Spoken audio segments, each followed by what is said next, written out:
ಬ್ರಹ್ಮರ್ಷಿ ಪಿತಾಮಹ ಸುಭಾಷ್ ಪತ್ರಿಜಿ ಅವರಿಗೆ ವಂದಿಸುತ್ತಾ, ಸ್ವರ್ಣಮಾಲಾ ಪತ್ರಿಜಿ ಅಮ್ಮನವರಿಗೆ ವಂದಿಸುತ್ತಾ, PSSM ಮೊಮೆಂಟ್ನ ಎಲ್ಲ ಪಿರಮಿಡ್ ಮಾಸ್ಟರ್ಗಳಿಗೆ ವಂದಿಸುತ್ತಾ, ಹರಿವಾಯು ಗುರುಗಳಿಗೆ ವಂದಿಸುತ್ತಾ, ಭಗವಂತ ನಾರಾಯಣನಿಗೆ ವಂದಿಸುತ್ತಾ, ಲೋಕ ಕಲ್ಯಾಣಾರ್ಥವಾಗಿ ನಡೀತಾ ಇರುವ ನಮ್ಮ ಈ ಧ್ಯಾನ ಯಜ್ಞದಲ್ಲಿ ಭಾಗವಹಿಸಿದಂತೆ ಎಲ್ಲಾ ಧ್ಯಾನ ಯೋಗಿ ಬಂಧುಗಳಿಗೆ ವಂದಿಸುತ್ತಾ, ನಮ್ಮ ಈ ಧ್ಯಾನ ಯಜ್ಞಕ್ಕೆ ಸಪ್ತ ಬ್ರಹ್ಮಾದಿ ದೇವತೆಗಳನ್ನ, ಮೇಲಿನ ಲೋಕಗಳ ಎಲ್ಲ ಹಾಸ್ಟೆಲ್ ಮಾಸ್ಟರ್ ಎನ್ಲೈಟೆಡ್ ಮಾಸ್ಟರ್ ಚೈತನ್ಯವನ್ನ ಆವಾಹನೆಯನ್ನು ಮಾಡೋಣ. ಸಪ್ತರ್ಷಿಗಳನ್ನ, ಸಪ್ತರ್ಷಿ ಪತ್ನಿಯರನ್ನ, ತ್ರಿಮೂರ್ತಿಗಳನ್ನ, ತ್ರಿಶಕ್ತಿಯರನ್ನ, ಪ್ರಕೃತಿ ಮಾತೆಯ ಸುಂದರ ಮಾತೆಯನ್ನ, ನಮ್ಮೆಲ್ಲರ ಪೂರ್ಣಾತ್ಮನನ್ನ ಆವಾಹನೆಯನ್ನು ಮಾಡೋಣ. ಸತ್ಯಲೋಕದಲ್ಲಿರುವ ಎಲ್ಲ ಮಹಾತ್ಮರ ಚೈತನ್ಯವನ್ನ ಆಹ್ವಾನೆಯನ್ನು ಮಾಡೋಣ. ಲೋಕ ಕಲ್ಯಾಣಾರ್ಥವಾಗಿ ಅಂತ ಹೇಳಿ ಯಾರೆಲ್ಲ ಕೂತು ತಪಸ್ಸು ಮಾಡ್ತಾ ಇದ್ದಾರೆ, ಧ್ಯಾನ ಮಾಡ್ತಾ ಇದ್ದಾರೆ, ಯೋಗಿಗಳು, ಸಿದ್ಧ ಪುರುಷರು, ಶ್ರೀಮಣಿಗಳು, ಹಿಮಾಲಯದ ಯೋಗಿಗಳು, ಎಲ್ಲರ ಚಿರಂಜೀವಿಗಳ ಚೈತನ್ಯವನ್ನ ಆವಾಹನೆಯನ್ನು ಮಾಡೋಣ. ಸದಾನಂದ ಯೋಗಿಗಳು, ಮಹಾಧರ್ ಬಾಬಾಜಿಯವರು, ರಮಣ ಮಹರ್ಷಿಗಳು, ಲಹರಿ ಮಹರ್ಷಿಗಳು, ಶ್ರೀ ರಾಘವೇಂದ್ರ ಸ್ವಾಮಿಗಳು, ಶ್ರೀಧರ ಸ್ವಾಮಿಗಳು, ಶ್ರೀ ಗುರು ದತ್ತಾತ್ರೇಯರು, ಬುದ್ಧ ಭಗವಾನರು, ಮಹಾವೀರರ ಚೈತನ್ಯವನ್ನ ವಾಹನೆಯನ್ನು ಮಾಡುತ್ತಾ, ಸ್ವರೂಪಿಯಾದ ಪರಬ್ರಹ್ಮ ಸ್ವರೂಪಿಯಾದ ವಿಶ್ವಮೂಲ ಚೈತನ್ಯ ಶಕ್ತಿಯೊಂದಿಗೆ, ಪರಮಾತ್ಮ ಶಕ್ತಿಯೊಂದಿಗೆ ನಾವೆಲ್ಲರೂ ಒಂದಾಗಿ ಈ ಧ್ಯಾನ ಯಜ್ಞದಲ್ಲಿ ಮುಂದುವರಿಯೋಣ ಅಂತ ಹೇಳ್ತಾ, ಮಾಸ್ಟರ್ಸ್ ನಾವೀಗಾಗಲೇ ಭಗವದ್ಗೀತಾ ಚಿಂತನೆಯನ್ನು ಮಾಡ್ತಾ ಇದ್ವಿ. ಭಗವದ್ಗೀತೆಯಲ್ಲಿ ತಾನು ಎಲ್ಲಾ ಜೀವರಾಶಿ ಅಂದ್ರೆ ತನ್ನ ಎಲ್ಲ ವಿಭೂತಿ ರೂಪಗಳನ್ನ ಹೇಳಿಕೊಂಡು ಬಂದ. ಎಲ್ಲಾ ವಿಭೂತಿ ರೂಪಗಳು, ಆ ಎಲ್ಲಾ ವಿಭೂತಿ ರೂಪಗಳಲ್ಲಿ ಆ, ಹೇಳ್ತಾ ಹೇಳ್ತಾ ಕೊನೆಗೆ ತಾನು ಹೇಳಿದ, ನೋಡು ನಾನು ಇಷ್ಟೆಲ್ಲ ಇದ್ದೇನೆ ಅಂತ ತಿಳ್ಕೊಳ್ಬೇಡ, ನಾನು ಪ್ರತಿಯೊಂದು ಅಂದ್ರೆ ಎಲ್ಲಾ ಕಡೆ ಇದ್ದೇನೆ. ಅಂದ್ರೆ ನಮಗೆ ಕೇವಲ ಉಪಾಸನ ಅಂದ್ರೆ ನಾವು ದೇವರನ್ನ ನಮಗೊಂದು ಅಂದಾಜು ಬರ್ಲಿಕ್ಕೆ ಎಷ್ಟು ಬೇಕೋ ಅಷ್ಟನ್ನ ಮಾತ್ರ ದೇವರು ತಾನು ಹೇಳಿ ಕೊನೆಗೆ ತಾನು ಹೇಳಿದ, ಆ ಇದು ನನ್ನ ವಿಶ್ವರೂಪ ಅಂತಂದ್ರೆ ಹೀಗಿದೆ ನನ್ನ ವಿಶ್ವರೂಪ ಅಂತ ಹೇಳಿ, ಅದಕ್ಕೆ ಅರ್ಜುನ ತಾನು ಪ್ರಶ್ನೆ ಮಾಡ್ತಾ ಇದ್ದಾನೆ, ನನ್ನ ಮೇಲಿನ ಅನುಗ್ರಹದಿಂದ ಆಧ್ಯಾತ್ಮದ ಕ್ರಮ ಏನಂತೀವಿ, ಬಹಳ ಅಗಾಧವಾದಂತಹ ಜ್ಞಾನ, ಅದನ್ನ ನೀನು ನನಗೆ ತಿಳಿಸಿದೆ. ನನಗೆ ಬಹಳ ಸಂತೋಷ ಆಯ್ತು. ಈ ಪ್ರಪಂಚದಲ್ಲಿ ಯಾಕೆಂದ್ರೆ ನೀನು ಹೇಳುವಾಗಲೇ ನನಗೆ ಮೊದಲು ಹೇಳಿದ್ದು, ಅತ್ಯಂತ ಗೌಪ್ಯವಾದದ್ದು, ಇದು ಅಯೋಗ್ಯರಿಗೆಲ್ಲ ಕೊಡುವಂಥದ್ದಲ್ಲ, ಯಾರಿಗೆ ಅರ್ಹತೆ ಇದೆ, ಯೋಗ್ಯತೆ ಇದೆ, ಅವರಿಗೆ ಮಾತ್ರ ತಿಳಿಸುವಂಥದ್ದು ಅಂತ ಹೇಳಿ ನೀನು ಹೇಳಿ ನನಗೆ ಇದನ್ನೆಲ್ಲ ಹೇಳಿದೆ. ನಿಜವಾಗ್ಲೂ ಅದು ಹೌದು, ಅಷ್ಟೇ ಅಷ್ಟೇ ಅದ್ಭುತ ಆಗಿದೆ ಅಂದ್ರೆ. ಹಾಗಾಗಿ ಈ ಜೀವ ವಿಜ್ಞಾನ, ಅಧ್ಯಾತ್ಮ, ಮನೋವಿಜ್ಞಾನ, ಪರಮಾತ್ಮ ವಿಜ್ಞಾನ, ಇಂತಹ ಅಪೂರ್ವ ವಿದ್ಯೆಯನ್ನ ನೀನು ನನಗೆ ಹೇಳಿ ನನ್ನನ್ನು ಧನ್ಯನಾಗಿಸಿದ್ದೀಯ. ಇದರಿಂದ ನನ್ನಲ್ಲಿದ್ದಂತ ಎಲ್ಲ ಮಾನಸಿಕ ಗೊಂದಲಗಳು ಹೊರಟು ಹೋಗಿ ಮೋಹ, ವ್ಯಾಮೋಹ ಅನ್ನೋದು ಕಳೆದು ಹೋಗಿದೆ. ಮೋಹ ಏನು ಆವರಿಸಿತ್ತಲ್ವ, ಮೋಹ, ಅಯ್ಯೋ ಅವರು ನನ್ನವರು, ಅವರು ನನ್ನಿಂದ ಇದಾಗ್ಬಿಡ್ತಾರೆ, ಅಟ್ಯಾಚ್ಮೆಂಟ್, ಏನು ಓವರ್ ಅಟ್ಯಾಚ್ಮೆಂಟ್, ನನ್ನಿಂದ ಸತ್ತು ಹೋಗ್ಬಿಡ್ತಾರೆ, ಹೀಗೆ ಏನೇನು ಅಜ್ಞಾನದ ಪರಮಾವಧಿ ಏನಿತ್ತು ಅದೆಲ್ಲ ನನಗೆ ನಾಶ ಆಗಿದೆ. ನೀನು ಇಷ್ಟು ಏನು ಹೇಳಿದೆ ಅದು ಯಾವುದರಲ್ಲೂ ನನಗೆ ಸಂಶಯವೇ ಅನ್ನೋದಿಲ್ಲ, ನಾನು ಸಂಪೂರ್ಣ ಅದನ್ನು ನಂಬ್ತಾ ಇದ್ದೆ. ಆದ್ರೆ ನಮ್ಮನ್ನು ನಿಯಂತ್ರಿಸುವಂತಹ ದೇವತೆಗಳು, ಹ್ಮ್, ಆಮೇಲೆ ಆ ಏನು ಎಲ್ಲ ದೇವತೆಗಳಾಗಿರ್ಬೋದು, ತತ್ವಾಭಿಮಾನಿ ದೇವತೆಗಳು, ನಿಯಮ ಮಾಡುವಂತವರು, ಏನು ಎಲ್ಲ ಪಶು ಪಕ್ಷಿ ಪ್ರಾಣಿ ಎಲ್ಲವನ್ನ ಹೇಳಿದೆ. ಹಾಗಾಗಿ ನೀನು ನನಗೆ ಒಂದೊಂದು ಗೊತ್ತಾಯ್ತು, ಏನು ಅಂದ್ರೆ ನೀನು ಸಾಮಾನ್ಯ ಅಲ್ಲ, ನೀನು ಪರಮೇಶ್ವರ, ಪರಮ ಈಶ್ವರ, ಅಂದ್ರೆ ಎಲ್ಲ ಈಶ್ವರರಿಗೂ ನೀನು ಪರಮ. ಹಾಗಾಗಿ ನೀನು ಪರಮಾತ್ಮನಾಗಿದ್ದೀಯ. ಆದರೆ ನನಗೆ ನಿನ್ನ ಸರ್ವ ಸಾಮರ್ಥ್ಯದಿಂದ ತುಂಬಿದಂತಹ ರೂಪವನ್ನ ನೋಡಬೇಕು ಅನ್ನುವ ತವಕ ಆಗ್ತಾ ಇದೆ. ಅಂದ್ರೆ ಇಷ್ಟೊತ್ತವರೆಗೂ ನೀನು ಹೇಳಿದಲ್ವಾ, ಅದೆಲ್ಲ ಒಟ್ಟಾಗಿ ನಿನ್ನ ಅದ್ಭುತ, ನಿಜವಾದ ಅದ್ಭುತ ಹೇಗಿದೆ ಅದನ್ನು ನೋಡಬೇಕು ಅಂತ ನನಗೆ ಅನಿಸ್ತಾ ಇದೆ. ಆ ರೂಪವನ್ನು ನಾನು ಕಾಣಬೇಕು ಅನ್ನುವ ಹಪಹಪಿ ಆಗ್ತಾ ಇದೆ ನನಗೆ. ಮತ್ತೆ ಪುನಃ ಹೇಳ್ತಾನೆ, ನಾನು ನಿನ್ನ ರೂಪವನ್ನ ನೋಡುವ ಯೋಗ್ಯತೆ ನನಗೆ ಇದೆಯೋ ಇಲ್ಲ ಗೊತ್ತಿಲ್ಲ, ಅದು ನನ್ನಿಂದ ಸಾಧ್ಯ ಇದೆಯೋ ಇಲ್ಲ ಗೊತ್ತಿಲ್ಲ. ಒಂದು ವೇಳೆ ನಾನು ಅದನ್ನ ನೋಡಬಲ್ಲೆ ಅಂತ ನಿನಗೇನಾದ್ರೂ ಅನಿಸಿದರೆ ಆ ರೂಪವನ್ನು ನನಗೆ ತೋರಿಸು ಅಂತ ಹೇಳಿ ಆ ಅರ್ಜುನ ತಾನು ಕೇಳ್ತಾ ಇದ್ದಾನೆ, ನನಗೆ ಹೇಗೆ ನಿನ್ನ ರೂಪ ತೋರಿಸಬೇಕು ಎನ್ನುವ ಉಪಾಯ ಕೂಡ ನಿನಗೆ ತಿಳಿದಿದೆ ಅಲ್ವಾ. ಅಂದ್ರೆ ಆ ನೀನು ಎಲ್ಲಾ ಉಪಾಯಗಳ ಸ್ವಾಮಿ ನೀನು. ಆದ್ದರಿಂದ ಅಳಿವೇ ಇರದಂತಹ ನಿತ್ಯವಾಗಿರುವ ನಿನ್ನ ರೂಪವನ್ನ, ಅಂದ್ರೆ ನೀನು ಹೇಳಿದಲ್ಲ, ಇದು ನೋಡು ನನ್ನ ವಿಶ್ವರೂಪ ಅಂತ ಕೊನೆಗೆ ನೀನು ಹೇಳಿದಲ್ವ, ಆ ವಿಶ್ವರೂಪವನ್ನು ಅದನ್ನು ನನಗೆ ತೋರಿಸು ಅಂತ ಯಾವಾಗ ತಾನು ಅರ್ಜುನ ಕೇಳಿದ ಕೂಡಲೇ ಕೃಷ್ಣ, ನೋಡು ನನ್ನ ರೂಪವನ್ನ ಅಂತ ಹೇಳಿ ತಾನು ವಿಶ್ವರೂಪಿಯಾಗಿ ನಿಂತಿದ್ದಾನಂತೆ. ಭಗವಂತನ ಎಲ್ಲ ರೂಪಗಳು ಒಂದೇ ಒಂದು ಕಾಣ್ತಾ ಇದೆ. ಮೂಲ ರೂಪಕ್ಕೂ ಅವತಾರ ರೂಪಕ್ಕೂ ಭೇದ ಅನ್ನೋದು ಕಾಣಿಸ್ತಾ ಇಲ್ಲ. ನೀನು ಹಿಂದೆಂದೂ ಕಾಣದ ಅದ್ಭುತವಾದ ನನ್ನ ಸಾವಿರಾರು ಬಗೆ ಬಗೆಯ ಹೊಳೆಯುವಂತಹ ಈ ಬಣ್ಣ ಬಣ್ಣದ ಆಕಾರಗಳನ್ನು ನೋಡು ಅಂತ ಹೇಳಿ ಒಂದೇ ಸಾರಿ ಕೃಷ್ಣ ತಾನು ವಿಶ್ವರೂಪಿಯಾಗಿ ಬಂದು ನಿಂತು ಬಿಟ್ಟನಂತೆ. ಜಗತ್ತಿನಲ್ಲಿರುವ ಎಲ್ಲ ಆದಿತ್ಯರು, ದ್ವಾದಶ ಆದಿತ್ಯರು, ಅಷ್ಟವಸುಗಳು, ಏಕಾದಶ ರುದ್ರರು, ಅಶ್ವಿನಿ ದೇವತೆಗಳು, 49 ಮರುತ್ತಗಳು ಎಲ್ಲರೂ ಕಾಣಿಸ್ತಾ ಇದ್ದಾರಂತೆ. ನೀನು ಹಿಂದೆಂದು ಕಂಡು ಕೇಳಿರದಂತ ಅದ್ಭುತವಾದ ದೃಶ್ಯ, ಇದನ್ನ ನೋಡು ಅಂತ ಹೇಳಿ, ಏ ಭಾರತ ನೋಡು ಅಂತಂದ್ರೆ ಭಕ್ತಿ ಭರಿತನಾದವನು ಅಂತ ಹೇಳಿ ನೀನು ಅದನ್ನ ನೋಡ್ಲಿಕ್ಕೆ ಅರ್ಹನಾಗಿದ್ದೀಯ. ಅಂದ್ರೆ ನಿನಗೆ ಆ ಯೋಗ್ಯತೆಯನ್ನ ನಾನು ಕೊಟ್ಟಿದ್ದೇನೆ ಅಂತ ಹೇಳಿ ತಾನು ಇಲ್ಲಿ ಪುನಃ ಗುಡಾಕೇಶ ಅಂತ ಹೇಳಿ ಸಂಬೋಧನೆ ಮಾಡ್ತಾ ಇದ್ದಾನೆ. ಗುಡಾಕೇಶ ಅಂತಂದ್ರೆ ಅಜ್ಞಾನವನ್ನ ಗೆದ್ದವನು, ಆಲಸ್ಯವನ್ನ ಗೆದ್ದವನು, ನಿದ್ದೆಯನ್ನ ಗೆದ್ದವನು. ಬರೀ ನಿದ್ದೆಯನ್ನ ಗೆದ್ದವನು ಅಂತ ಅರ್ಥ ಅಲ್ಲ. ಭಗವದ್ಗೀತೆ ಏನು ಅರ್ಥವನ್ನು ಹೇಳ್ತಾ ಇದೆ ಅಂತಂದ್ರೆ ಅಜ್ಞಾನವನ್ನ, ಆಲಸ್ಯವನ್ನ, ನಿದ್ದೆಯನ್ನ ಗೆದ್ದವನು ಗುಡಾಕೇಶ. ಇಲ್ಲಿ ಒಂದೊಂದು ಹಾಗಾಗಿ ಭಗವಂತ ತಾನು ರೂಪವನ್ನ ಈ ನಮ್ಮ ಹೊರಗಣ್ಣಿನಿಂದ ನೋಡ್ಲಿಕ್ಕೆ ಸಾಧ್ಯ ಇಲ್ಲ. ಆ? ಹಾಗಾಗಿ ಅದನ್ನ ಯಾರಿಗೆ ದಿವ್ಯ ದೃಷ್ಟಿ ಅನ್ನೋದಿದೆ, ಯಾರಿಗೆ ಆ ದೇವರ ರೂಪವನ್ನು ನೋಡುವ ಯೋಗ್ಯತೆ, ಸಾಮರ್ಥ್ಯ ಅನ್ನೋದಿದೆ, ಆ ಎಲ್ಲ ಸಾಮರ್ಥ್ಯವನ್ನ ಏನೋ ಆ ಇವನಿಗೆ ಅರ್ಜುನನಿಗೆ ತಾನು ಕೊಟ್ಟಿದ್ದಾನೆ. ಅಷ್ಟೇ ಅಲ್ಲ, ಈ ವಿಶ್ವರೂಪವನ್ನ ಕೇವಲ ಅರ್ಜುನ ಮಾತ್ರ ನೋಡ್ಲಿಲ್ಲ. ಅವತ್ತು ಆ ಸ್ಥಳದಲ್ಲಿ ಮತ್ತೆ ಆ ಒಂದು ಕಾಲಘಟ್ಟದಲ್ಲಿ ಯಾರೆಲ್ಲ ಯೋಗ್ಯತೆ ಇತ್ತು, ಆ ಅರ್ಹತೆ ಇತ್ತು ಅಂದ್ರೆ ಭಗವಂತನ ವಿಶ್ವರೂಪವನ್ನು ನೋಡುವ ಯೋಗ್ಯತೆ, ಅರ್ಹತೆ, ಅವರೆಲ್ಲರೂ ಕೂಡ ಆ ವಿಶ್ವರೂಪವನ್ನು ನೋಡಿದ್ದಾರಂತೆ. ಇನ್ನು ಈ ಸಂಜೆಯ ಕತೆ ಹೇಳ್ತಾ ಇದ್ದ, ಮಹಾಭಾರತದ ಕತೆ ಏನಾಗ್ತಾ ಇದೆ ಅಂತ ಹೇಳಿದ್ರು ಧೃತರಾಷ್ಟ್ರನ ಬಳಿ ಆ ಆ ಸಂಜಯನು ಕೂಡ ನೋಡ್ತಾ ಇದ್ದಾನೆ. ಹಾಗಾಗಿ ಅವನು ಹೇಳ್ತಾ ಇದ್ದಾನೆ, ಏ ರಾಜನ್ ಕೇಳು, ಮಹಾ ಯೋಗೀಶ್ವರನಾದ ಹರಿ ಎಲ್ಲ ಕಡೆ ಅವನೇ ಕಾಣ್ತಾ ಇದ್ದಾನೆ. ಅಂದ್ರೆ ಹಿರಿಯ ರೂಪವನ್ನು ತೋರಿದ, ಹಿರಿಯ ರೂಪ ಅಂತಂದ್ರೆ ಅವನ ಮೂಲ ರೂಪ. ಅದು ಹೇಗೆ ಕಾಣ್ತಾ ಇದ್ದಾನೆ ಅದನ್ನ ಹೇಳ್ತಾ ಇದ್ದಾನೆ. ಕೃಷ್ಣ ನಮ್ಮೆಲ್ಲರಂತೆ ಮನುಷ್ಯ ಅಲ್ವೇ ಅಲ್ಲ ಅವನು. ನಾವೆಲ್ಲ ಅನ್ಕೊಂಡಿದೀವಿ ಇಷ್ಟು ದಿವಸ ಮನುಷ್ಯ ಅಂತ, ಸಾಧ್ಯವೇ ಇಲ್ಲ. ಯಾಕೆಂದ್ರೆ ಈ ಕ್ಷಣದಲ್ಲಿ ಎಲ್ಲಿ ನೋಡಿದರೂ ಕೃಷ್ಣನೇ ಕಾಣ್ತಾ ಇದ್ದಾನೆ. ಅಲ್ಲೆಲ್ಲ ನಿಂತ ಕುದುರೆಗಳೆಲ್ಲ ಕೃಷ್ಣನ ಹಾಗೆ ಕಾಣ್ತಾ ಇದೆ, ಅಲ್ಲೆಲ್ಲ ನಿಂತ ಸೈನಿಕರೆಲ್ಲ ಕೃಷ್ಣನ ಹಾಗೆ ಕಾಣ್ತಾ ಇದ್ದಾರೆ. ಎಲ್ಲ ಕೌರವರು, ಪಾಂಡವರು, ಅಲ್ಲಿ ಏನೇನು ಜೀವರಾಶಿಗಳಿದ್ದಾವೆ ಎಲ್ಲರೂ ಕೃಷ್ಣನಾಗಿದ್ದಾರಂತೆ.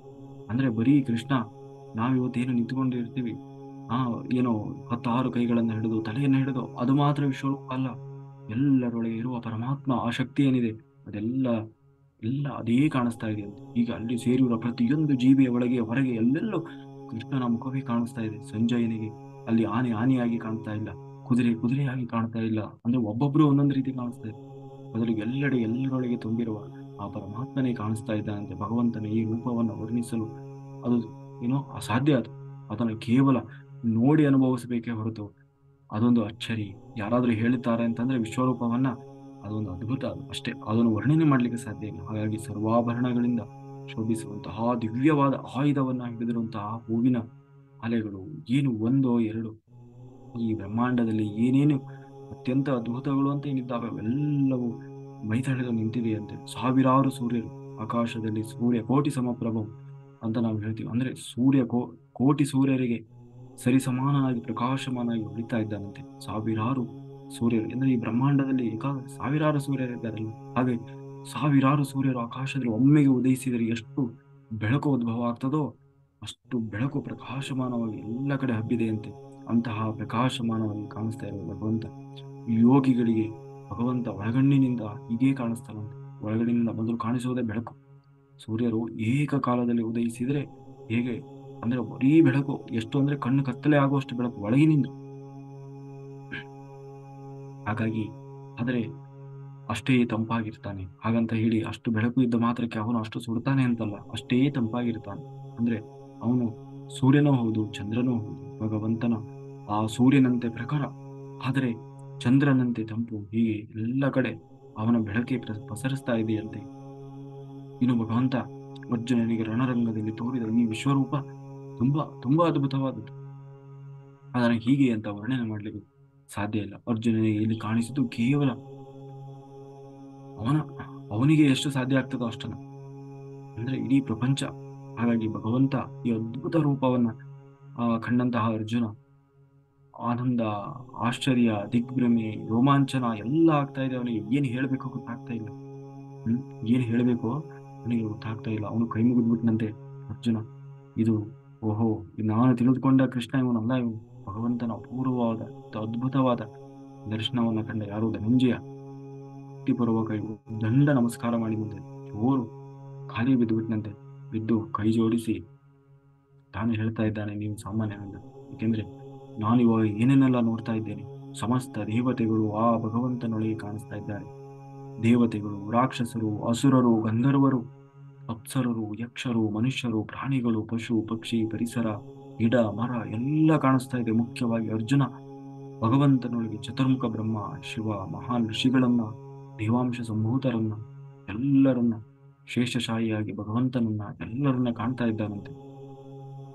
ಎಲ್ಲಿ ನೋಡಿದರಲ್ಲಿ ಮುಖಗಳೇ ಕಾಣಿಸ್ತಾ ಇದೆ. ಎಲ್ಲಿ ನೋಡಿದರೂ ಕಣ್ಣುಗಳೇ ಸಹಸ್ರ. ಸಹಸ್ರ ಅಂತಂದ್ರೆ ಸಂಸ್ಕೃತದಲ್ಲಿ ಸಹಸ್ರ ಅಂದ್ರೆ ಸಾವಿರ ಅಂತಲ್ಲ, ಅನಂತ, ಇನ್ಫಿನಿಟಿ, ನೆವರ್ ಎಂಡ್. ಅಷ್ಟಷ್ಟು ಎಲ್ಲಿ ಎಷ್ಟು ನೋಡಿದರೂ ಕಡಿಮೆ. ಎಲ್ಲಿ ನೋಡಿದರೂ ತೋಳುಗಳೇ ಕಾಣ್ತಾ ಇದೆ. ಎಲ್ಲಿ ನೋಡಿದರೂ ಉದರ ಹೊಟ್ಟೆಗಳು ಕಾಣ್ತಾ ಇದೆ. ಹಾಗಾಗಿ ಎಲ್ಲಿ ಏನನ್ನ ಕಾಣಬೇಕೆಂದು ಅಪೇಕ್ಷೆ ಪಟ್ಟು ಅರ್ಜುನ ಕಂಡನೋ ಅಲ್ಲಿ ಆತ ಬಯಸಿದ್ದು ಕಾಣಿಸ್ತು. ಅಂದ್ರೆ ಇದು ಒಂದು ವಿಚಿತ್ರ ಅನುಭವ. ಇದನ್ನ ವಿವರಣೆ ಮಾಡಿ ಹೇಳಲಿಕ್ಕೂ ಕೂಡ ಸಾಧ್ಯ ಇಲ್ಲ. ಕೇವಲ ಅನುಭವಿಸ್ಬೇಕಷ್ಟೆ. ಅನಂತ ರೂಪಿ ಭಗವಂತ ರೂಪಕ್ಕೆ ಒಂದು ತುದಿ ಎನ್ನುವುದಿಲ್ಲ, ಬುಡ ಅನ್ನುವುದಿಲ್ಲ. ಸಮಸ್ತ ಜಗದ ಸ್ವಾಮಿ ಎಲ್ಲ ಅಣುವಿನೊಳಗೆ ಅಣುವಾಗಿ ಕೂಡ ಮಹತೋಮಯ ಅಂದ್ರೆ ದೊಡ್ಡದಕ್ಕಿಂತ ದೊಡ್ಡವ, ಅಣುವಿಗಿಂತ ಅಣುವ, ಅಷ್ಟು ವಿಶಿಷ್ಟನಾಗಿ ಕಾಣಿಸ್ತಾ ಇದ್ದಾನಂತೆ. ಆದರೆ ಈ ರೂಪ ಯಾರೋ ಸಾಮಾನ್ಯರಿಗೆ ನೋಡ್ಲಿಕ್ಕೆ ಸಾಧ್ಯ ಇಲ್ಲ. ಮತ್ತೆ ಭಗವಂತನ ಈ ರೂಪವನ್ನ ನಾವು ಧ್ಯಾನದಲ್ಲಿ ಕಾಣುವುದು ಅಷ್ಟು ಸುಲಭದ ವಿಷಯ ಅಲ್ಲ. ಅಂದ್ರೆ ಬಹಳ ಬಹಳ ಬಹಳ ಅಂದ್ರೆ ಅದು ಬಹಳ ಆಳವಾದ ಸ್ಥಿತಿ ಮತ್ತೆ ಸಾಧನೆ ಮಾಡಿದವರಿಗೆ ಮಾತ್ರ ಆ ರೂಪವನ್ನು ಕಾಣುವ ಭಾಗ್ಯ ಸಿಗ್ತದೆ. ಅದು ದೇವರು ತೋರಿಸಿದರೆ, ಆ ಯೋಗ್ಯತೆ ನಮಗಿದ್ರೆ. ಹಾಗಾಗಿ ಎಲ್ಲ ಕಡೆ ಸರ್ವಾಭರಣಗಳಿಂದ ಭೂಷಿತನಾಗಿರುತ್ತ ಮನಮೋಹಕವಾದ ರೂಪ ಒಂದು ಕಡೆ ಆದರೆ, ಚಕ್ರ ಗದೆಯನ್ನ ಹಿಡಿದಂತಹ ಶತ್ರು ಭಯಂಕರ ರೂಪ ಇನ್ನೊಂದು ಕಡೆ ಅಂತ, ಹೀಗೆ ಎಲ್ಲವೂ ಒಂದು ಬೆಳಕಿನ ಪುಂಜದಂತೆ ಕಾಣ್ತಾ ಇದೆ. ನೋಡಲಾಗದದ್ದನ್ನ ಸ್ಪಷ್ಟವಾಗಿ ನೋಡುತ್ತಿರುವ ಅನುಭವ. ಅದು ಸುಡುವ ಬೆಂಕಿಯೋ, ಹೊಳೆವ ಸೂರ್ಯನೋ, ಅದು ಏನು ನಿಜವಾಗ್ಲೂ ಸತ್ಯವೋ ಏನೋ ಅವನಿಗೆ ಅರ್ಥ ಆಗ್ತಾ ಇಲ್ಲ. ಅದೊಂದು ಅಳಿಲಿಕ್ಕೂ ಕೂಡ ಸಾಧ್ಯ ಇಲ್ಲ. ಅತ್ಯಂತ ಅದ್ಭುತ. ನೀನು ಅಕ್ಷರಂ ಪರಮಂ ಅಂತ ಇದ್ದಾನೆ ಅರ್ಜುನ. ಅಂದ್ರೆ ಅಕ್ಷರ ಅಂದ್ರೆ ಸರ್ವವ್ಯಾಪ್ತ, ನಾಶವೇ ಇಲ್ಲದ ತತ್ವ, ಸರ್ವಾಭಿಷ್ಟಪ್ರದ, ಸರ್ವ ಶಬ್ದ ವಾಚ್ಯನಾದವು.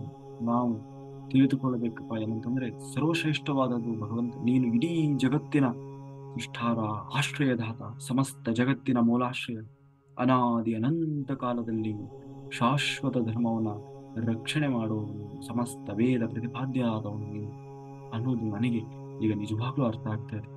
ನೀನು ನಾವು ತಿಳ್ಕೊಂಡಂತಹ ಸಾಮಾನ್ಯ ಕೃಷ್ಣ ಆಗ್ಲಿಕ್ಕೆ ಸಾಧ್ಯವೇ ಇಲ್ಲ. ನಿನ್ನ ಗುಣಗಳಿಗೆ ಆದಿ ಅಂತ ನಡೆ ಎಂಬುದೇ ಇಲ್ಲ. ನೀನು ಅನಂತ ವೀರ್ಯ, ಆದಿ ಅಂತ್ಯವಿಲ್ಲದ ಪರಾಕ್ರಮ ನಿನ್ನದು, ನಾಶವಿಲ್ಲದ ಅನಂತ ಅನಂತ ಅನಂತ ಅವಯವಗಳನ್ನ ಅಂದ್ರೆ ಭಾಗಗಳನ್ನು ಹೊಂದಿದ್ದೀಯ. ನಿನ್ನ ಕಣ್ಣುಗಳಿಂದ ಹುಟ್ಟಿದ ಆ ಸೂರ್ಯಚಂದ್ರರೋ, ಆ ಉಗುಳುವ ಬೆಂಕಿ ಜ್ವಾಲೆ, ನೀನು ನಿನ್ನ ಬಾಯಿಯಲ್ಲಿ ಬೆಂಕಿಯ ಜ್ವಾಲೆ ಉಗುಳ್ತಾ ಇದೆ. ನಿನ್ನ ತೇಜಸ್ಸಿನಿಂದ ಇಡೀ ವಿಶ್ವ ಸುಟ್ಟು ಹೋಗ್ತಾ ಇದೇನೋ ಅಂತ ನನಗೆ ಭಾಸ ಆಗ್ತಾ ಇದೆ. ನಿನ್ನ ರೂಪ ಇಡೀ ಆ ಭೂಮಿ ಆಕಾಶವನ್ನ ವ್ಯಾಪಿಸಿ ನಿಂತಿದೆ. ಎಲ್ಲ ದಿಕ್ಕುಗಳಲ್ಲಿ ಅನಂತವಾಗಿ ವ್ಯಾಪಿಸಿರುವ ಆ ನಿನ್ನ ರೂಪ, ಆ ಅದ್ಭುತವನ್ನು ನಾನು ನೋಡ್ತಾ ಇದ್ದೇನೆ. 3 ಲೋಕದಲ್ಲಿ ನಿನ್ನ ರೂಪವನ್ನು ಕಂಡವರು ಈ ನಿನ್ನ ಉಗ್ರ ರೂಪವನ್ನು ನೋಡಿ ಕಂಗೆಡದೇ ಇರೋರು ಸಾಧ್ಯವೇ ಇಲ್ಲ. ಜಗತ್ತು ತತ್ತರಿಸ್ತಾ ಇದೆ. ದಿಗ್ಭ್ರಮೆಯಿಂದ ಅರ್ಜುನ ಆ ಅನುಭವವನ್ನು ಭಗವಂತನಲ್ಲಿ ಹೇಳ್ಕೊಳ್ತಾ ಇದ್ದಾನೆ. ಅಂದ್ರೆ ಅವನು ಏನು ಆಗ್ತಾ ಇದೆ ಅಂತಾನೂ ಅವನಿಗೆ ಗೊತ್ತಾಗ್ತಾ ಇದೆ. ಕೆಲವರು ನಿನ್ನೊಳಗೆ ಹೋಗ್ತಾ ಇದ್ದಾರೆ, ಅಂದ್ರೆ ಅವನ ಬಾಯಿಯೊಳಗೆ ಹೋಗ್ತಾ ಇದ್ದಾರೆ. ಇನ್ನು ಕೆಲವರು ಹೊರಗೆ ಬರ್ತಾ ಇದ್ದಾರೆ. ಕೆಲವರು ಕೈ ಮುಗಿದು ನಿನ್ನ ಸ್ತೋತ್ರ ಮಾಡ್ತಾ ಇದ್ದಾರೆ.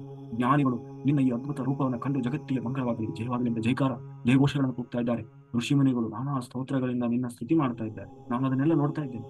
ಏಕಾದಶ ರುದ್ರರು, ದ್ವಾದಶ ಆದಿತ್ಯರು, ಅಷ್ಟವಸುಗಳು, ಸಾಧ್ಯರು, ವಿಶ್ವಿ ದೇವತೆಗಳು, ಪಿತೃದೇವತೆಗಳು, ಅಶ್ವಿನಿ ದೇವತೆಗಳು, ಮರುತ್ತಗಳು, ಗಂಧರ್ವರು, ದೇವಗಣ, ವಿಪ್ರರು, ಯಕ್ಷರು, ಅಸುರರು, ಸಿದ್ಧರು, ಇವರೆಲ್ಲರೂ ನಿಬ್ಬೆರಗಾಗಿ ನಿನ್ನನ್ನು ನೋಡ್ತಾ ಇದ್ದಾರೆ, ಸ್ತೋತ್ರ ಮಾಡ್ತಾ ಇದ್ದಾರೆ.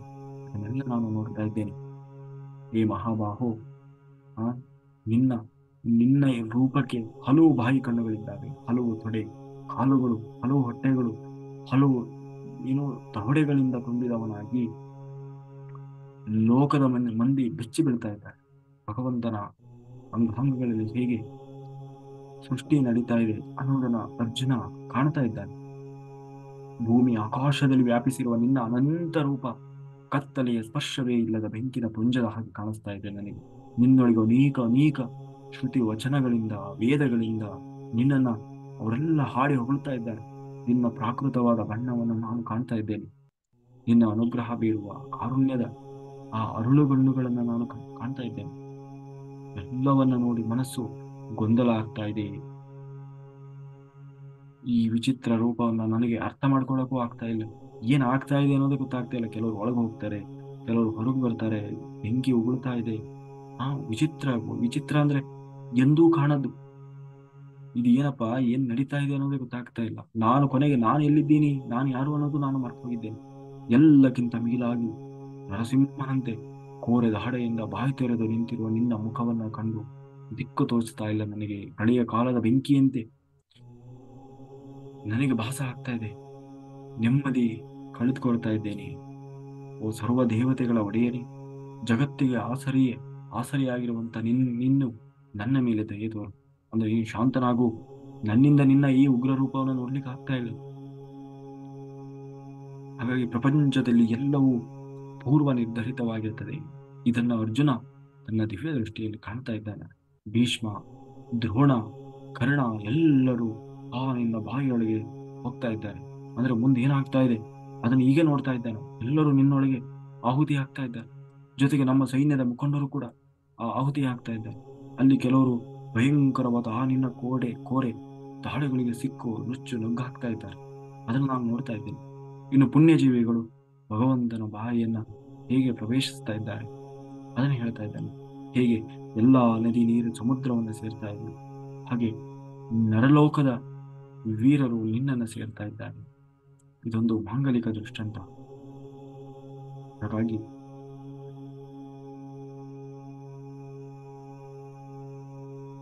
ಪಾಪಿಗಳು ಹೀಗೆ ಭಗವಂತನ ಬಾಯಿಯನ್ನ ಪ್ರವೇಶಿಸ್ತಾ ಇದ್ದಾರೆ ಅಂತ ಹೇಳಿ ವರ್ಣಿಸ್ತಾ ಹೇಳ್ತಾ ಇದ್ದಾನೆ.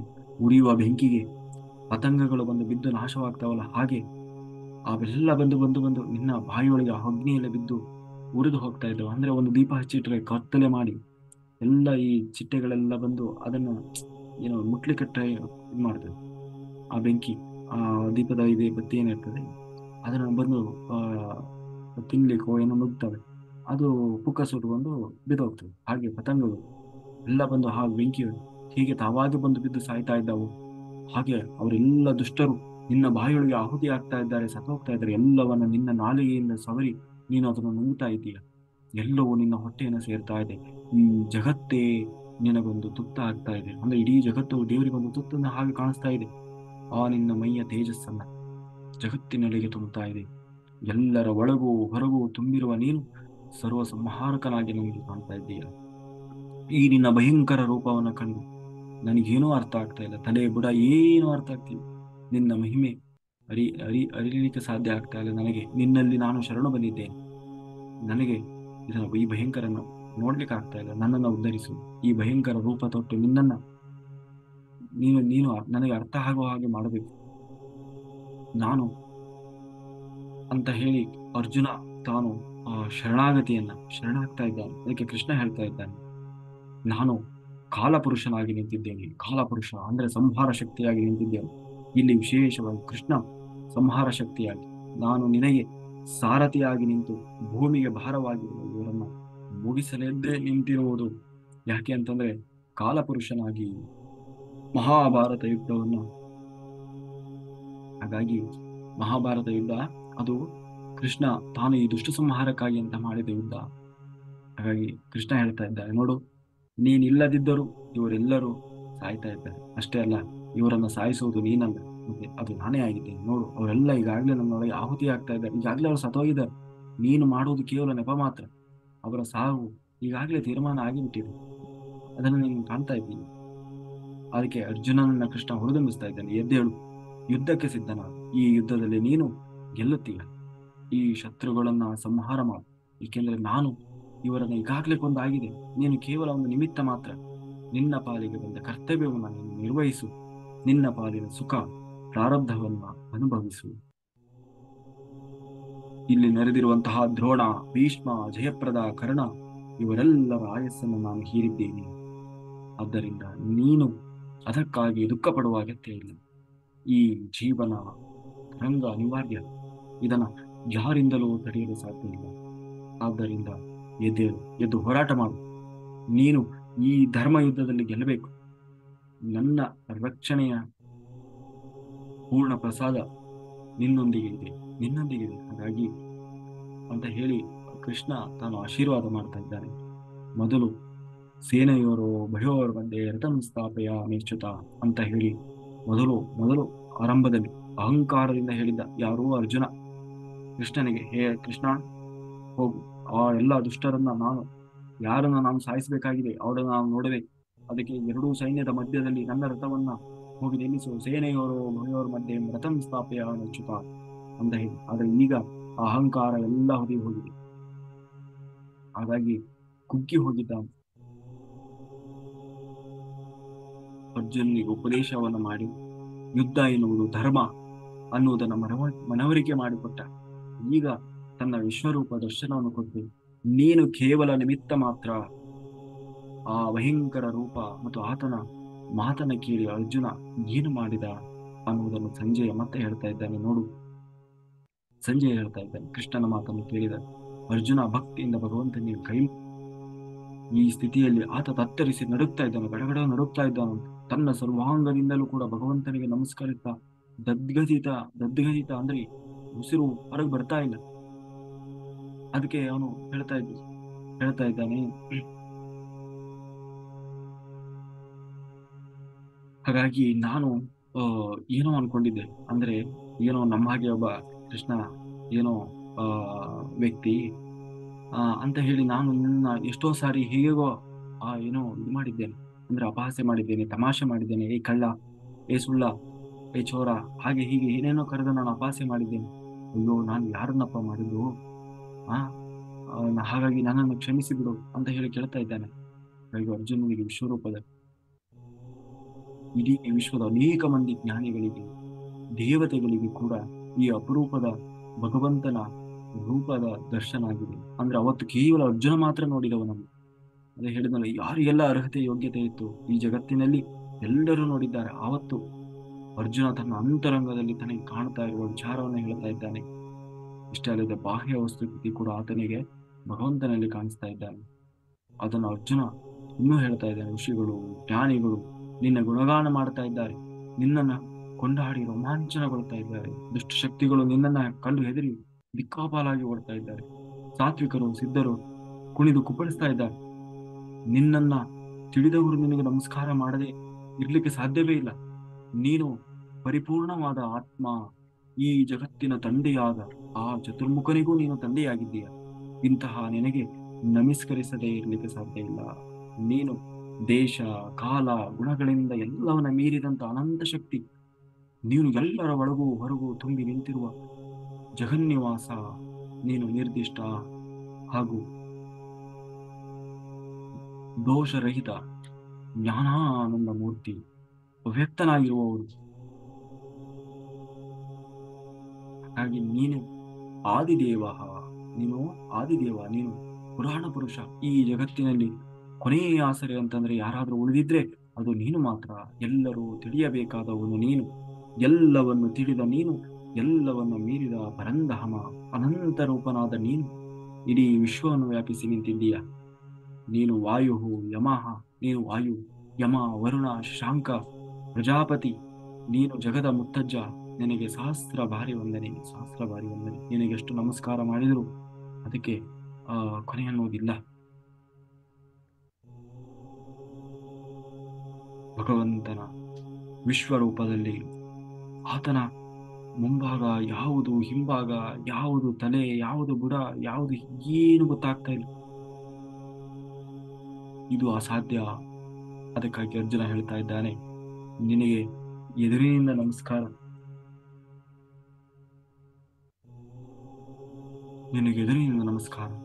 ನಿನ್ನ ಬೆಂಭಾಗದಿಂದ ನಮಸ್ಕಾರ. ಎಲ್ಲೆಡೆ ತುಂಬಿರುವ ನಿನಗೆ ಎಲ್ಲೆಡೆಯಿಂದ ನಮಸ್ಕಾರ. ನೀನು ಅನಂತ ವೀರ್ಯ, ನೀನು ಅಮಿತ ವಿಕ್ರಮ. ಓ ಸರ್ವನೇ, ನಿನಗೆ ನಮಸ್ಕಾರ. ಜಗತ್ತಿನ ಸಮಸ್ತ ಜೀವಜಾತದ ಸೃಷ್ಟಿಗೆ ಕಾರಣ ಆಗಿರುವ, ಎಲ್ಲೆಡೆ ತುಂಬಿರುವ ಜಗತ್ತಿನ ನಿಯಾಮಕನಾದ ಆ ಅನಂತ ಪರಮಾತ್ಮ ಶಕ್ತಿಗೆ ನನ್ನ ಕೋಟಿ ಕೋಟಿ ನಮನಗಳು. ಎಲ್ಲವೂ ನೀನೇ ಆಗಿದ್ದೀಯ, ಎಲ್ಲವೂ ನೀನೇ. ಅರ್ಜುನನಿಗೆ ಈಗ ಪಶ್ಚಾತ್ತಾಪ ಆಗ್ತಾ ಇದೆ. ಕೃಷ್ಣ ಜಗತ್ತಿನ ಮೂಲ ಶಕ್ತಿ ಎನ್ನುವ ಕಲ್ಪನೆ ಇಲ್ಲದೆ ನಾನು ನಿನ್ನನ್ನ ಏನೇನೋ ಸಂಬೋಧನೆ ಮಾಡಿ ಕರೀತಾ ಇದ್ದೆ. ತಿಳಿದೋ ತಿಳಿಯದೇನೋ ಬೇಜವಾಬ್ದಾರಿಯಿಂದಲೋ ಅಥವಾ ಪ್ರೀತಿಯಿಂದಲೋ ಮಾಡಿದ ತಪ್ಪುಗಳನ್ನ ಕ್ಷಮಿಸು ಹೇ ಭಗವಂತ. ಯಾಕೆಂದ್ರೆ ಯಾಕೆಂದ್ರೆ ಇವ್ರೇನೂ ಅಲ್ಲ, ಭಾವಭಾಮಿದ ಏ ಬಾರೋ ಕಳ್ಳ ಸುಳ್ಳ ಅನ್ಕೊಂಡು ಹೆಂಗೆಂಗೋ ಬೈದು ಮಾತಾಡಿ ತಮಾಷೆ ಮಾಡಿ ಅವನನ್ನು ಎಷ್ಟೋ ಸಾರಿ ಕೀಟ್ಲೆ ಮಾಡಿ ಒದ್ದು ಏನ್ ಮಾಡಿದ್ರು ಕೃಷ್ಣ ಸುಮ್ಮನೆ ಒಪ್ಪಿದ್ದ ಅಷ್ಟೇ. ಅಂದ್ರೆ ಅಂತಹ ಪರಾಕ್ರಮಿಯಾದ ದೇವ ನಮ್ಮೆಲ್ಲರ ಜೊತೆಗೆ ಇದ್ದು ಒಬ್ಬ ಸಾಮಾನ್ಯನ ಹಾಗೆ ಬದುಕ್ತಾ ಇದ್ನಲ್ವ. ಅದಕ್ಕೆ ಹೇಳೋದು ಅವನನ್ನ ಪರಮಾತ್ಮ ಅಂತ ಹೇಳೋದು. ಸರ್ವಕರ್ತ ಸರ್ವೋತ್ತಮನಾದ ನಿನ್ನನ್ನ ಪರಿಹಾಸ್ಯ ಮಾಡಿ ಸಲುಗೆಯಿಂದ ಮಾತನಾಡಿ ನೀನು ಅಚ್ಯುತ. ನಿನ್ನ ಸಾಮರ್ಥ್ಯ ಗುಣ ದೇಹದಲ್ಲಿ ಚ್ಯುತಿ ಎನ್ನುವುದೇ ಇಲ್ಲ. ಆದರೆ ನಾನು ಚ್ಯುತಿ ಹುಡುಕಿದೆ ನಿನ್ನಲ್ಲಿ. ಅಚ್ಯುತ ನೀನು. ನನ್ನ ಬುದ್ಧಿಯಿಂದ ಇದನ್ನ ನನಗೆ ಗ್ರಹಿಸ್ಲಿಕ್ಕೂ ಕೂಡ ಸಾಧ್ಯ ಆಗಲಿಲ್ಲ. ನಾನು ಈ ರೀತಿ ನಡೆದುಕೊಳ್ಳಬಾರದಿತ್ತು ಕೃಷ್ಣ. ದಯಮಾಡಿ ನನ್ನ ಅಪರಾಧವನ್ನು ಕ್ಷಮಿಸು. ನೀನು ಇಷ್ಟು ದೊಡ್ಡ ವ್ಯಕ್ತಿ ಅಂತ ನನಗೆ ಗೊತ್ತಿರಲಿಲ್ಲ. ನೀನು ಹೀಗೆ ದೊಡ್ಡ ಪರಮಾತ್ಮ ಅನ್ನೋದು ನನಗೆ ಅರಿವಿರಲಿಲ್ಲ. ದಯಮಾಡಿ ನನ್ನನ್ನು ಕ್ಷಮಿಸು ಅಂತ ಹೇಳಿ ಆ ದೇವರಲ್ಲಿ ಕ್ಷಮಾ ಕೇಳ್ತಾ ಇದ್ದಾನೆ. ಈಗ ನನಗೆ ನನ್ನ ತಪ್ಪಿನ ಅರಿವಾಯಿತು. ಅಜ್ಞಾನದಿಂದ ತಪ್ಪು ಮಾಡುತ್ತಾ ಇದ್ದೆ, ಅದರ ತಿಳುವಳಿಕೆ ನನಗೆ ಬಂದಿದೆ. ಆ ನನ್ನ ಎಲ್ಲ ಅಪರಾಧವನ್ನು ನೀನು ನನ್ನ ಭಾವ ಅಲ್ಲ, ನೀನು ಭಾಮೈದ ಅಲ್ಲ, ನೀನು ಪರಮಾತ್ಮ ಶಕ್ತಿ ಇದ್ದೀಯಾ. ಎಲ್ಲರನ್ನು ಸೃಷ್ಟಿಸಿದವ ನೀನು, ಎಲ್ಲರನ್ನು ಪಾಲಿಸ್ತಾ ಇರುವ ನೀನು ಜಗತ್ತಿನ ತಂದೆಯಾಗಿದ್ದೀಯ. ಜಗದ ಗುರುವಾದ ನಾನು ನಿರಾಸಲುಗೆಯಿಂದ ಕಂಡೆ. ನಿನಗೆ ಸಾಟಿಯಾದವರು ಇನ್ನೊಬ್ಬರಿಲ್ಲ. ನಿನ್ನನ್ನು ಹೋಲಿಸುವ ಇನ್ನೊಂದು ಶಕ್ತಿ ಅಥವಾ ಇನ್ನೊಂದು ದೃಷ್ಟಾಂತ ಅನ್ನೋದಿಲ್ಲ, ಇನ್ನೊಂದು ವಸ್ತು ಅನ್ನೋದಿಲ್ಲ. ಇಡೀ ಜಗತ್ತಿನಲ್ಲಿ ನಿನ್ನನ್ನು ಮೀರಿಸುವ ಇನ್ನೊಂದು ಶಕ್ತಿ ಅನ್ನೋದು ಇಲ್ಲವೇ ಇಲ್ಲ. ಇಲ್ಲಿ 3 ಲೋಕಗಳು ಕೂಡ ಹಾಗಾಗಿ ನಿನ್ನನ್ನೇ ಹೇಳ್ತಾ ಇದೆ. ನಿನ್ನೆದುರು ನಿಲ್ಲಕ್ಕೆ ನನಗೆ ಸಾಧ್ಯ ಆಗ್ತಾ ಇಲ್ಲ. ಮೈ ಚೆಲ್ಲಿ ಹೊರಳಾಡಬೇಕು ಅನ್ನಿಸ್ತಾ ಇದೆ. ಎಲ್ಲರಿಂದ ಸ್ತುತನಾದ ನಿನ್ನಲ್ಲಿ ಬೇಡಿಕೊಳ್ತಾ ಇದ್ದೇನೆ. ಹೇಗೆ ಅಂತಂದ್ರೆ, ಮಗ ಮಾಡಿದ ತಪ್ಪನ್ನ ತಂದೆ ಕ್ಷಮಿಸುವಂತೆ, ಗೆಳೆಯನ ತಪ್ಪನ್ನು ಗೆಳೆಯ ಕ್ಷಮಿಸುವಂತೆ, ಜಗದ ತಂದೆಯಾದ ನೀನು ಜಗತ್ತಿನ ಎಲ್ಲರ ಅಂತಃಕರಣದ ಮಿತ್ರನಾದ ನೀನು ನನ್ನನ್ನ ಕ್ಷಮಿಸು. ಯಾಕೆಂದ್ರೆ ನಾನು ನಿನ್ನನ್ನು ಹೆಂಗೆಂಗೋ ಅಪಹಾಸ್ಯ ಮಾಡಿ ನಿಂದನೆ ಮಾಡ್ತಾ ಇದ್ದೆ. ಅಹಂಕಾರದಿಂದಲೋ ಅಜ್ಞಾನದಿಂದಲೋ ಇಲ್ಲ ನನ್ನ ಸ್ನೇಹಿತ ಅನ್ನುವ ಸಲುಗೆಯಿಂದಲೋ ಎಂದೂ ಕಾಣದ ಈ ನಿನ್ನ ಅದ್ಭುತ ರೂಪವನ್ನು ಕಂಡು ಖುಷಿಪಟ್ಟಿದ್ದೇನೆ. ಆದರೆ ಅಷ್ಟೇ ಭಯ ಆಗಿದೆ. ಆದರೆ ಇಡೀ ಜಗತ್ತನ್ನು ಸಂಹಾರ ಮಾಡುವ ನಿನ್ನ ಉಗ್ರ ರೂಪವನ್ನು ನನ್ನಿಂದ ನೋಡ್ಲಿಕ್ಕೆ ಆಗ್ತಾ ಇಲ್ಲ. ಒಂದು ಕಡೆ ಆನಂದ, ಇನ್ನೊಂದು ಕಡೆ ದಿಗಿಲಾಗ್ತಾ ಇದೆ. ಇದರಿಂದ ನಾನು ಕಂಗಾಲಾಗಿದ್ದೇನೆ. ಆದ್ದರಿಂದ ನೀನು ಮೊದಲು ಹೇಗಿದ್ದೆ ಹಂಗಾಗಪ್ಪ. ನನಗೆ ಇದನ್ನು ನೋಡಕ್ಕಾಗ್ತಾ ಇಲ್ಲ. ನಿನ್ನ ಮೂಲ ರೂಪಕ್ಕೆ ಬಾ. ನೀನು ಸಾಮಾನ್ಯನಂತೆ ಕಾಣಿಸ್ಕೋ. ನಿನ್ನ ಈ ವಿಶ್ವರೂಪ ನಾನೇನೋ ತೋರ್ಸು ಅಂತ ಹೇಳಿಬಿಟ್ಟೆ, ಆದರೆ ನನಗೆ ತಡ್ಕೊಳಕ್ ಆಗ್ತಾ ಇಲ್ಲ. ನೀನು ಹಿಂದೆ ಕಾಣಿಸಿಕೊಂಡಂತೆ ಚತುರ್ಭುಜನಾಗಿ ಕಿರೀಟ ಧರಿಸಿದ ಗದಾ ಚಕ್ರ ಹಿಡಿದಿರುವ ನಿನ್ನ ರೂಪವನ್ನು ತೋರು ಅಂತ ಅರ್ಜುನ ಶಾಸ್ತ್ರ ತೋಳಿನ ವಿಶ್ವರೂಪಿ ಭಗವಂತನಿಗೆ ಕೈ ಜೋಡಿಸಿ ಬೇಡ್ಕೊಳ್ತಾ ಇದ್ದಾನೆ. ಅದಕ್ಕೆ ದೇವರು ಹೇಳ್ತಾ ಇದ್ದಾನೆ,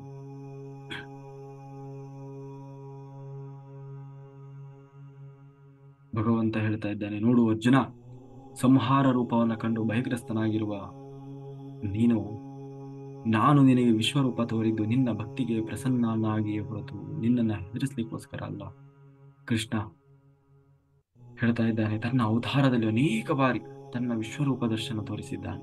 ಯಶೋದೆ ತನ್ನ ಮಣ್ಣು ತಿಂದಾಗ ಕೃಷ್ಣ ಬಾಯಿಯಲ್ಲಿ ಏನು ತೆಗಿ ಅಂತ ಹೇಳಿದಾಗ ಅಲ್ಲಿ ಆಕೆಗೆ ತನ್ನ ಬಾಯಿಯಲ್ಲೇ ತನ್ನ ವಿಶ್ವರೂಪ ದರ್ಶನವನ್ನು ಮಾಡಿಸಿದ್ದ. ಇನ್ನೊಮ್ಮೆ ತಾನು ಹಾಲು ಕುಡಿದು ಆಕಳಿಸಿದಾಗಲೂ ಕೂಡ ಯಶೋದೆ ತಾನು ಬಾಯಿಯೊಳಗೆ ವಿಶ್ವರೂಪವನ್ನು ಕಂಡಿದ್ಲು. ಸಂಧಾನಕ್ಕೆ ಧೃತರಾಷ್ಟ್ರನ ಸಭೆಗೆ ಬಂದಾಗ ಕೃಷ್ಣ ದುರ್ಯೋಧನನ್ನು ಬಂಧಿಸಲಿಕ್ಕೆ ಹೋದಾಗ ಅಲ್ಲಿಯೂ ಕೂಡ ತಾನು ತನ್ನ ವಿಶ್ವರೂಪವನ್ನು ತೋರಿಸಿದ್ದ. ಅಂದ್ರೆ ಗರ್ಗಾಚಾರ್ಯರಿಗೆ, ಉದಕ ಅನ್ನುವಂಥ ಒಬ್ಬ ಮುನಿಗೆ ಕೂಡ ಕೃಷ್ಣ ವಿಶ್ವರೂಪವನ್ನು ತೋರಿಸಿದ್ದ ಅರ್ಜುನ. ಆದ್ರೆ ಕೃಷ್ಣ ಹೇಳ್ತಾ ಇದ್ದಾನೆ ಅರ್ಜುನನಿಗೆ ಕೃಷ್ಣ ತೋರಿದಂತಹ ವಿಶ್ವರೂಪ ಅದೆಲ್ಲದಕ್ಕಿಂತಲೂ ಮೀರಿರುವಂಥದ್ದು. ಅಂದ್ರೆ ಭೂಲೋಕದಲ್ಲಿ ಯಾರೂ ಈ ಮೊದಲು ಹೀಗೆ ಕಂಡಿಲ್ಲ, ಮುಂದೆಯೂ ಕೂಡ ಕಾಣ್ತಾರೆ ಇಲ್ಲ ಗೊತ್ತಿಲ್ಲ. ಭಗವಂತನ ವಿಶ್ವರೂಪ ಅದೊಂದು ಬೆಳಕಿನ ಪುಂಜ, ಅದು ಗುಣಗಳ ಸಾಗರ. ಅನಂತವಾದ ಈ ಸ್ವರೂಪ ದರ್ಶನವನ್ನು ಪಡೆದ ಅರ್ಜುನ, ನೀನು ಧನ್ಯ. ಯಾರೆಲ್ಲ ಈ ನನ್ನ ರೂಪವನ್ನು ಕಂಡಿದ್ದಾರೆ ಅವರು ನಿಜವಾಗಲೂ ಧನ್ಯರೇ. ಭಗವಂತನ ಪ್ರೀತಿಗೆ ಪಾತ್ರರಾಗದ ಯಾರೂ ಆತನ ವಿಶ್ವರೂಪ ದರ್ಶನ ಪಡೆಯಲಿಕ್ಕೆ ಸಾಧ್ಯ ಇಲ್ಲ.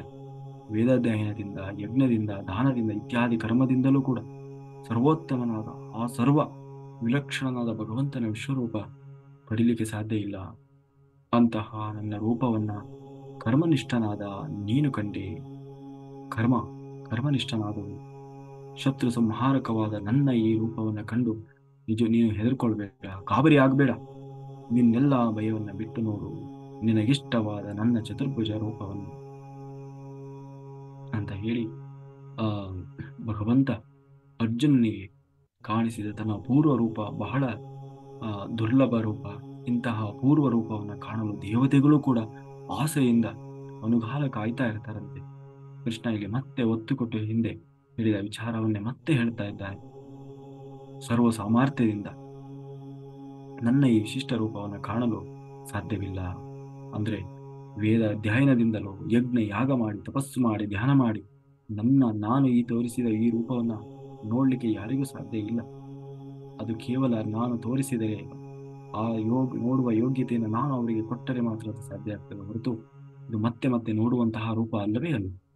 ಭಗವಂತನನ್ನು ಕಾಣಲು ಭಕ್ತಿಯ ಜೊತೆಗೆ ಇರುವ ಅತಿ ಮುಖ್ಯವಾದ ಅಂಶ ಏನು ಅಂತಂದ್ರೆ, ನಾವು ಮಾಡುವ ಕಾರ್ಯವನ್ನ ನಾನು ಮಾಡಿದೆ ಎನ್ನುವ ಅಹಂಕಾರವನ್ನ ಪಡೆದೆ ಭಗವಂತನನ್ನ ಕೈಯಿಂದ ಮಾಡಿಸಿದ ಎನ್ನುವ ಅನುಸಂಧಾನ ಜ್ಞಾನಪೂರ್ವಕವಾಗಿ ಅರ್ಪಣಾಭಾವದಿಂದ ಫಲದ ಅಪೇಕ್ಷೆ ಇಲ್ಲದೆ ಭಕ್ತಿ ದ್ವೇಷ ಪ್ರತಿಕಾರವಿಲ್ಲದೆ ಭಗವಂತನಲ್ಲಿ ಶರಣಾಗತಿಯನ್ನು ಹೊಂದಿ ನಿರ್ಲಿಪ್ತ ಭಾವದಿಂದ ಭಗವಂತ ಸರ್ವೋತ್ತಮ ಎನ್ನುವ ಆ ಸತ್ಯವನ್ನ ಅರಿತು ಆತನನ್ನ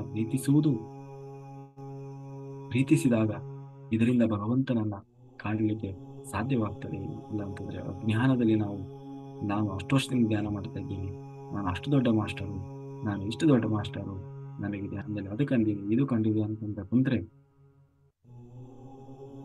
ಗೋವಿಂದ ಗೋವಿಂದ ಕಾಯೇನ ವಾಚ ಮನಸೇಂದ್ರಿಯ ಬುದ್ಧ್ಯಾತ್ಮ ಸ್ವಭಾವ ಕರೋಮಿ ಅಂತ ಸಕಲಂ ಪರಸ್ಮೈ ನಾರಾಯಣಾಯ ಸಮರ್ಪಯಾಮಿ ಸರ್ವಂ ಶ್ರೀಕೃಷ್ಣಾರ್ಪಣಮಸ್ತು. Thank you, thank you, thank you. ಯಾರಿಗಾದ್ರೂ ಮಾಸ್ಟರ್ಸ್ ಡೌಟ್ ಇದ್ರೆ ಹ್ಯಾಂಡ್ ರೈಸ್ ಮಾಡಿ ಮಾತಾಡಿ.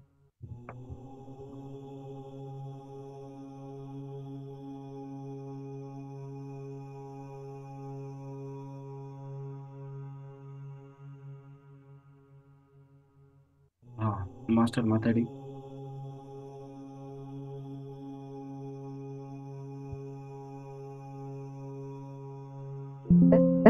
ನಮಸ್ತೆ, ಎಲ್ಲರಿಗೂ ನಮಸ್ತೆ.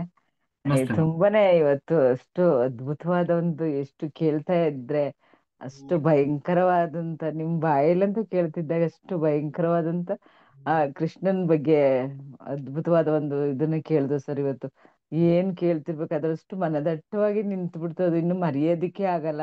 ಆತರ ಯಾರಿಗಾದ್ರೂ ನಾವು ಹೇಳೋದಿಕ್ಕೂ ಕೇಳಿರೋದು ಮನಸ್ಸಲ್ಲಿ ನಿಂತಿರುತ್ತೆ ಅನ್ನೋದಕ್ಕೆ ಸಾಕ್ಷಿ ಇವತ್ತಿನ ಒಂದು ಸ್ವಾಧ್ಯಾಯ ನೀವು ಹೇಳಿದ್ದು. ಅಷ್ಟು ಸುಲಭ, ಅಷ್ಟು ಒಂದು ಭದ್ರತೆಯಿಂದ ಕೂಡಿತ್ತು, ಅಷ್ಟು ಒಂದು ಸ್ಪಷ್ಟತೆ ಇತ್ತು. ಅವನು ಅವನು ವಿಶ್ವರೂಪನ ಅವನು ತೋರಿಸ್ದಾಗ ಭಯಭೀತನಾಗಿ ಅರ್ಜುನ ಕೈ ಮುಕೊಂಡು ಕೇಳ್ಕೊತನ್ನ ಆ ಸನ್ನಿವೇಶ ಕೇಳ್ತಾ ಇದ್ದಾಗ ಅಷ್ಟು ಅದ್ಭುತವಾಗಿತ್ತು. ಅಷ್ಟು ನಂಗೆ ನಾನೇ ಕೈ ಮುಗ್ದೆ ಇವಾಗ ನಿಜವಾಗ ಅದನ್ನ ಕೇಳಾದ್ಮೇಲೆ. ಅಷ್ಟು ನನ್ಗೆ ಮನಸ್ಸೊಳಗಡೆನೆ ಅನಿಸ್ತಾ ಇತ್ತು. ನಿಜವಾಗೂ ಅದನ್ನ ವರ್ಣನೆ ಮಾಡೋದ್ರಲ್ಲಿ ಅಷ್ಟಿದೆ, ಆದ್ರೆ ಅವನು ಸ್ವಂತ ಬಾಮೈದ ಆದ್ರೂ ಕೂಡ ಅವ್ರ ಬಗ್ಗೆ ಕೇವಲವಾಗಿ ಏನೋ ಒಂಥರ ಫ್ರೆಂಡ್ಲಿ ಹತ್ರ ಬಾರೋ ಹೋಗೋ ಅಂದ್ಕೊಂಡ್ ಮಾತಾಡ್ತಿದ್ವು ಆ ವಿಶ್ವರೂಪ ನೋಡಿದ್ಮೇಲೆ. ಯಾಕಂದ್ರೆ ನಮ್ಮಲ್ಲೇ ಇದ್ದಾರೆ ಅಂತ ಅವ್ರುಗಳು, ನಾವು ಅವ್ರನ್ನ ಗಮನಿಸಿರಲ್ಲ, ಅವ್ರನ್ನ ನೋಡಿರಲ್ಲ. ಇವುಗಳನ್ನ ಅವರಲ್ಲೇ ಕೆಲವೆಲ್ಲ ಅದ್ಭುತವಾದ ಶಕ್ತಿಗಳು ತುಂಬಿರುತ್ತೆ. ಅವ್ರನ್ನ ನಾವು ಏನೋ ಒಂದ್ ರೀತಿ ತಿಳ್ಕೊಂಡಿರ್ತೀವಿ, ಅವ್ರ ಬಗ್ಗೆ ನಮ್ಗೆ ಗೊತ್ತಿರಲ್ಲ. ಕೆಲವು ಹೀಗೇನೆ ಕೃಷ್ಣನ ಆ ಅವತಾರವನ್ನು ಕೇಳಿದಾಗ ಈಗ ಮಾನವರಲ್ಲಿ ಧ್ಯಾನಿಗಳಲ್ಲೂ ಅವರುಗಳು ಇದ್ದಾರೆ ಅಂತಾನೆ ಭಾವಿಸ್ಬೇಕಾಗತ್ತೆ. ನೀವು ಕೂಡ ಒಂದು ಒಂದು ಅದ್ಭುತವಾದ ಒಂದು ಶಕ್ತಿನೇ ಅಂತಾನೆ ಭಾವಿಸ್ಬೇಕು. ನಿಮ್ಮಲ್ಲಿ ಈ ಒಂದು ವಿಷಯಗಳನ್ನ ನಾವು ಪರಿಪೂರ್ಣವಾಗಿ ಕೇಳಿದಾಗ ನಮ್ಗೆ ಹೇಗೆ ಅನಿಸ್ತಿತ್ತು ಅಂದ್ರೆ, ಆ ಕಿವಿ ಒಳಗಡೆ ಹೋಯ್ತಿದಂಗೆ ಆನಂದವಾಗಿ ಅದು ನಾವೇ ಕಣ್ಣಲ್ಲಿ ನೋಡ್ತಾ ಇದೀವಿ ಅನ್ನೋ ತರ ಆಗ್ತಾ ಇತ್ತು. ಅಷ್ಟು ಅನಿಸ್ತಾ ಇತ್ತು ನನಗೆ. ಕೃಷ್ಣನ ನಾವೇ ನೋಡಿ ಅವನ್ನ ಆ ಒಂದು ಎಲ್ಲ ವರ್ಣನೆಗಳನ್ನ ವರ್ಣಿಸ್ತಾ ಇರ್ಬೇಕಾದ್ರೆ ಮನಸ್ಸು ಅಷ್ಟು ವಿಶಾಲವಾಗ್ತಾ ಇತ್ತು ನನಗೆ. ಕೇಳ್ತಿರ್ಬೇಕು ಅಷ್ಟೊಂದು ಖುಷಿ ಆಗ್ತಿತ್ತು.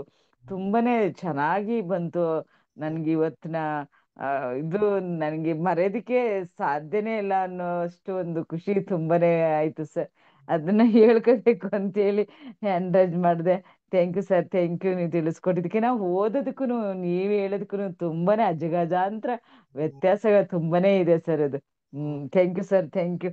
ನನ್ಗೆ ಅವಕಾಶ ಮಾಡಿದ್ದಕ್ಕೆ ನಿಮ್ಗೆ ತುಂಬಾ ಧನ್ಯವಾದಗಳು sir. Thank you. Thank you madam, thank you.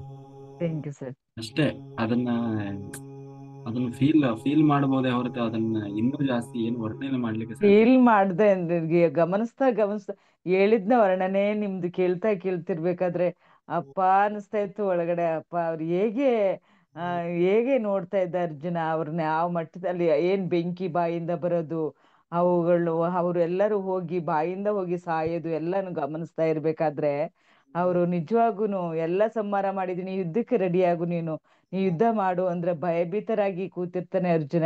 ಎಂತ ಒಂದು ಅದ್ಭುತವಾದ ಸಂಗತಿ ಇದು ನಿಜವಾಗುನು. ಯಾಕೆಂದ್ರೆ ಅವರೆಲ್ಲ ಅಷ್ಟು ಒಂದು ಶಕ್ತಿದುದ್ರಾಗಿ ಏನು ಗೊತ್ತಿಲ್ಲ ಅನ್ನೋರಂಗೆ ಮಾನವರಾಗಿ ಅವ್ರ ಜೊತೆ ಇದ್ರು ಅಂತ ಹೇಳಿದ್ರೆ ಸರ್, ಕೃಷ್ಣ ಅವನೆಂತ ಒಂದು ವರ್ಣನೆ ಮಾಡೋದಿಕ್ಕೆ ಆಗೋದಿಲ್ಲ ಸರ್. ತುಂಬಾನೇ ಚೆನ್ನಾಗಿತ್ತು ಇವತ್ತಿನ ಸ್ವಾಧ್ಯಾಯ. ನನ್ಗೆ ಅಂತೂ ಮನ ಮುಟ್ಟುವ ತರ ಇತ್ತು. ಇದನ್ನ ಮರೆಯೋಗೆ ಇಲ್ಲ ಅನ್ಸುತ್ತೆ. Thank you sir, thank you. Okay madam, thank you sir. Nagaratna madam master ಮಾತಾಡಿ. ನಮಸ್ತೆ ಸರ್. ನಮಸ್ತೆ ಎಲ್ರಿಗೂ. ನಮಸ್ತೆ. ನಮಸ್ತೆ.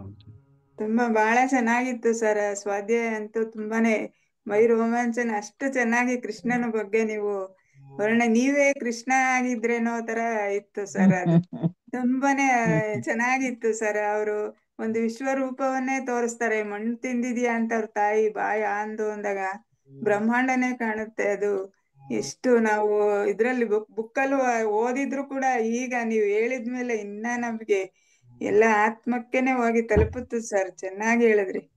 ಎಲ್ಲ ನಾನು ಅಹಂ ಬಿಡ್ಬೇಕು ನಾವು ಅನ್ನೋದು ಇಲ್ಲಿ ಇದ್ರೊಳಗಡೆ ತುಂಬಾ ಇದೆ ಸರ್. ಎಲ್ಲ ನಾನು ಅನ್ನೋದು ಎಲ್ಲದು ಅಹಂ ಆಗಿರ್ಬಾರ್ದು ಅಂತ, ಎಲ್ಲದು ಧರ್ಮದಲ್ಲೇ ಇರ್ಬೇಕು ಅಂತ ತುಂಬಾ ಇವರು ಅರ್ಜುನನಿಗೆ ಅವರು ಹೇಳಿದ್ದೆಲ್ಲ ಎಷ್ಟು ಚೆನ್ನಾಗಿ ಅವ್ರ ಅರ್ಜುನನಿಗೆ ಉಪದೇಶ ಮಾಡ್ತಾರೆ. ಯುದ್ಧ ಮಾಡು ಮಾಡು ಅಂತ ಅವ್ರಿಗೆ ಅಷ್ಟು ಇದ್ ಮಾಡಿ ಹೇಳ್ತಿರ್ತಾರೆ ಸರ್. ಚೆನ್ನಾಗಿ ಹೇಳಿದ್ರಿ.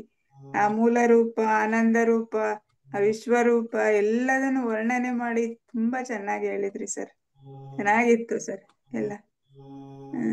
ತುಂಬಾ ಥ್ಯಾಂಕ್ ಯು ಸರ್. ಎಷ್ಟು ಆಳವಾಗಿ ಅದನ್ನ ಕೇಳ್ತಾ ಇದ್ವು ಅಂದ್ರೆ ಅಷ್ಟ ಆಳವಾಗಿ ಹೋಗ್ತಾ ಇದ್ವಿ. ಚೆನ್ನಾಗಿ ಹೇಳ್ತಾ ಇದ್ರಿ. ಎಲ್ಲ ಚೆನ್ನಾಗಿತ್ತು sir. Thank you sir. Thank you. Haripriya master. ನಮಸ್ತೆ sir. Actually starting Bhagavad Gita start ಆಗಿಂದ ಇವತ್ತಿನವರೆಗೂ ನೀವು ಹೇಳ್ದಂತ ಪ್ರತಿಯೊಂದು ಅಷ್ಟೇ, ಕರ್ಮಯೋಗ ಆಗಿರ್ಬೋದು, ಜ್ಞಾನಯೋಗ ಆಗಿರ್ಬೋದು, ಪ್ರತಿಯೊಂದು ಅಹಂ ಆಗಿರ್ಬೋದು, ಎಲ್ಲವನ್ನು ಬಿಡಬೇಕು ಅಂತ ಹೇಳುದಲ್ವಾ ಸರ್. ನಮ್ದು ಅಂತ ಏನಿರ್ಬಾರ್ದು, ಎಲ್ಲ ಒಂದು ಆತ್ಮ ರೂಪಿಗಳಾಗಿ ಎಲ್ಲವನ್ನ ನೋಡ್ಬೇಕು ಅಂತ ಹೇಳುದಲ್ವಾ ಸರ್. ಅದೇ ರೀತಿ ಮಾಡೋದಕ್ಕೆ ಪ್ರಯತ್ನ ಪಡ್ತಾ ಇದ್ದೀನಿ ಸರ್. ಮತ್ತೆ ಎಜಿಟೇಷನ್ ತುಂಬಾನೇ ಇತ್ತು ಸರ್. ತುಂಬಾನೇ ಯಾರು ಏನ್ ಅನ್ಕೊಳ್ತಾರೋ ನನ್ನ ಬಗ್ಗೆ, ಏನು ಬ್ಯಾಡ್ ಆಗಿ ನನ್ನ ಬಗ್ಗೆ ಏನ್ ಕಮೆಂಟ್ ಮಾಡ್ತಾರೋ ಅನ್ನೋಂಥದ್ದು ತುಂಬಾನೇ ಇತ್ತು ಸರ್ ಸ್ಟಾರ್ಟಿಂಗ್. ಬಟ್ ಆದ್ರೆ ಇವಾಗ ಹೋಗ್ತಾ ಹೋಗ್ತಾ ಹೋಗ್ತಾ ಅದನ್ನ ಅವಾಯ್ಡ್ ಮಾಡೋದಕ್ಕೆ ತುಂಬಾನೇ ಪ್ರಯತ್ನ ಪಟ್ಟಿದ್ದೀನಿ ಸರ್. ಬಟ್ 100% ಆಗಿಲ್ಲ ಅಂತ ಸ್ವಲ್ಪ ಸ್ವಲ್ಪ ಮಟ್ಟಿಗೆನೆ ಹೋಗ್ತಾನೆ ಇದೆ ಸರ್ ಇವಾಗ. ಬಟ್ ಮೊದ್ಲು ನಾನು ಸ್ಟಾರ್ಟಿಂಗ್ ಅಲ್ಲಿ ಧ್ಯಾನಕ್ಕೆ ಬಂದಾಗ ಆ ಸಿಚುವೇಶನ್ ಅಲ್ಲಿ ಇರ್ಲಿಲ್ಲ ಸರ್. ಆ ಬೇರೆಯವರು ನನ್ನ ಬಗ್ಗೆ ಕಮೆಂಟ್ ಮಾಡಬಾರ್ದು, ಬೇರೆಯವರು ನನ್ನ ಬಗ್ಗೆ ಬ್ಯಾಡ್ ಆಗಿ ಮಾತಾಡ್ತಾರೆ ಅನ್ನೋಂಥದ್ದು ಅಭಿಪ್ರಾಯ ತುಂಬಾನೇ ಇತ್ತು ಸರ್. ನನ್ನಿಂದ ಬೇರೆಯವರು 4 ಜನ ಏನು ಮಾತಾಡ್ತಾರೆ ನನ್ನ ಬಗ್ಗೆ, ನನ್ನ ಫ್ಯಾಮಿಲಿ ಬಗ್ಗೆ ಏನು ಮಾತಾಡ್ತಾರೆ ಅನ್ನೋಂತ ಒಂದು ಕೆಟ್ಟ ಅಭಿಪ್ರಾಯದಲ್ಲಿ ನಾನು ಇದ್ದೆ ಸರ್. ಈಗೀಗ ಕಡಿಮೆ ಆಗ್ತಾ ಇದೆ. ಬಟ್ ಯಾರು ಏನಾದ್ರು ಅನ್ಕೊಳ್ಳಿ, ನನ್ನ ಕೆಲಸ ಆಯ್ತು, ನನ್ನ ಕರ್ಮ ಆಯ್ತು, ನಾನು ಏನಕ್ಕೆ ಜನ್ಮ ಪಡ್ಕೊಂಡಿದ್ದೀನಿ, ನಾನು ಏನು ಮಾಡ್ಲಿಕ್ಕೆ ಬಂದಿದ್ದೇನೆ ಅದನ್ನ ಪೂರ್ತಿ ಮಾಡಿ ಹೋಗ್ಬೇಕೇ ಹೊರತು ಬೇರೆಯವ್ರ ವಿಚಾರದಲ್ಲಿ ನಾನು ಇಂಟರ್ಫಿಯರ್ ಆಗ್ಬಾರ್ದು ಅನ್ನೋದು ಒಂದು ವಿಷಯನ ತುಂಬಾ ಚೆನ್ನಾಗಿ ಅರ್ಥ ಮಾಡ್ಕೊಂಡೆ ಸರ್. ಹ್ಮ್ ಬೇರೆಯವರ ವಿಚಾರ ಆಗಿರ್ಬೋದು, ಇವಾಗ ಅವ್ರು ಹಿಂಗ್ ಮಾಡಿದ್ರಲ್ವಾ, ಇಲ್ಲ ಅವ್ರಿಗಿಂತ ನಾನು ಒಂದು ಪಟ್ಟು ಹೆಚ್ಚಾಗಿ ಅವ್ರನ್ನ ಚೆನ್ನಾಗಿದ್ದು ಅವ್ರು ಈ ತರ ಮಾತಂದ್ರು ನನ್ನ ಆ ಅವ್ರಿಗಿಂತ ಚೆನ್ನಾಗಿದ್ದು ನಾನು ನೋಡ್ಸ್ಬೇಕು ಅನ್ನೋಂತ ಒಂದು ಭಾವನೆ ಇತ್ತು ಸರ್. ಅವ್ರನ್ನ ಏನೋ ಒಂದಿರ್ತಾರೆ, ಅವ್ರ ಜ್ಞಾನನೇ ಇರೋದಿಲ್ಲ, ಬಟ್ ಅವ್ರಿಗೆ ತಿಳಿದೆ ಅಂದಿರ್ತಾರೆ, ನಮ್ಮ ಹತ್ರ ಬ್ಯಾಡಾಗೆ ಮಾತಾಡಿರ್ತಾರೆ. ಬಟ್ ಅದಕ್ಕೆ ನಾವು ಇಂಟರ್ಫಿಯರ್ ಆಗ್ಬಾರ್ದು ಅನ್ನೋದು ಮೊದ್ಲು ಗೊತ್ತಿರ್ಲಿಲ್ಲ. ನಾನು ಅವ್ರ ಹತ್ರ ಹೇಳಿದ್ರಲ್ವಾ, ನಾನು ಅದಕ್ಕಿಂತ ಚೆನ್ನಾಗಿರ್ಬೇಕು, ನಾನು ಚೆನ್ನಾಗಿರ್ಬೇಕು, ನಾನು ಆ ಥರ ಮಾಡಿ ನೋಡಿಸ್ತೀನಿ ಅನ್ನೋವಂಥ ಒಂದು ಬ್ಯಾಡ್ ಒಪಿನಿಯನ್ ಇತ್ತು ಸರ್ ನನ್ನಲ್ಲಿ. ಬಟ್ ಅದೆಲ್ಲ ಇವಾಗ ಹೋಗ್ತಾ ಹೋಗ್ತಾ ಕಡಿಮೆ ಆಗ್ತಾ ಇದೆ ಸರ್. Very good. ಹೋಗ್ಬೇಕು. ನಾನು ಹೇಳಿದ್ನಲ್ವಾ, ನಾನು ಅಷ್ಟು ವರ್ಷದಿಂದ ಮಾಡ್ತಾ ಇದ್ದೀನಿ, ಅದು ಮುಖ್ಯ ಅಲ್ಲ. ನಾನು ಅಷ್ಟು ದೊಡ್ಡ ಯೋಗಿ, ಅದು ಮುಖ್ಯ ಅಲ್ಲ. ನಾವು ಎಷ್ಟು ಬೆಳೆದ್ವಿ, ಎಷ್ಟು ಕಲ್ತಿದ್ದೀವಿ, ಎಷ್ಟು ನಮ್ಮಲ್ಲಿ ಒಳಗಿನಿಂದ ನಾವು ಪ್ರಬುದ್ಧರಾಗ್ತಾ ಇದ್ದೀವಿ, ಅದು ಮಾತ್ರ ಮುಖ್ಯ ಆಗ್ತದೆ ಕೊನೆಗೆ. ಆಯ್ತಾ? ಮೇ ಬಿ ಅದರಿಂದ ಇರ್ಬೋದು ಸರ್, ನಾನು ಮಂಡಲ ಫುಲ್ ಫಿನಿಶ್ ಮಾಡಕ್ ಆಗ್ತಾ ಇರ್ಬೋದಿತ್ತು ಸರ್. ಬಟ್ ಅದೇ ಇವಾಗ ಫಿನಿಶ್ ಮಾಡಿದೆ ಸರ್ ಒಂದ್ ಮಂಡಲ. Very good. ಅವ್ರು ಏನ್ ಅನ್ಕೊಂಡು ಎಲ್ಲ ರಿಲೇಟಿವ್ಸ್ ಮನೆಗೆ ಎಲ್ಲರೂ ಹೋದ್ರು ಅಂತಂದ್ರೆ ಅಲ್ಲಿ ಸ್ಟಾಪ್ ಮಾಡ್ಬಿಡ್ತಿದ್ದೆ. ಅವ್ರು ಏನ್ ಅನ್ಕೊಂತಾರ, ನನ್ ಬಗ್ಗೆ ನೆಗೆಟಿವ್ ಆಗಿ ಮಾತಾಡ್ತಾರೆ, ಏನ್ ಹಿಂಗ್ ಕೂತಿದಾಳೆ ಇವ್ರಿಗೆ ಅಂತ, ಸಂಪ್ರದಾಯ ಇಲ್ಲ ಏನಿಲ್ಲ ಅಂತ ಏನೇನೋ ಥಿಂಕ್ ಮಾಡ್ತಾರ ಅಂತ ಹೇಳಿ ನಾನ್ ಸುಮ್ಮನೆ ಇರ್ತಿದ್ದೆ. ಸುಮ್ಮನೆ ಯಾಕ್ ಬೇಕು ಇವ್ರ ಹತ್ರ ಅನ್ಸ್ಕೊಳ್ಳೋದು, ಸುಮ್ಮನೆ ಹೋಗ್ಬಿಡೋಣ ಅಂತ ಅನ್ಕೊಂತಿದ್ದೆ. ಬಟ್ ಈಗ ಏನು ಅನ್ಸ್ತಿಲ್ಲ ಸರ್.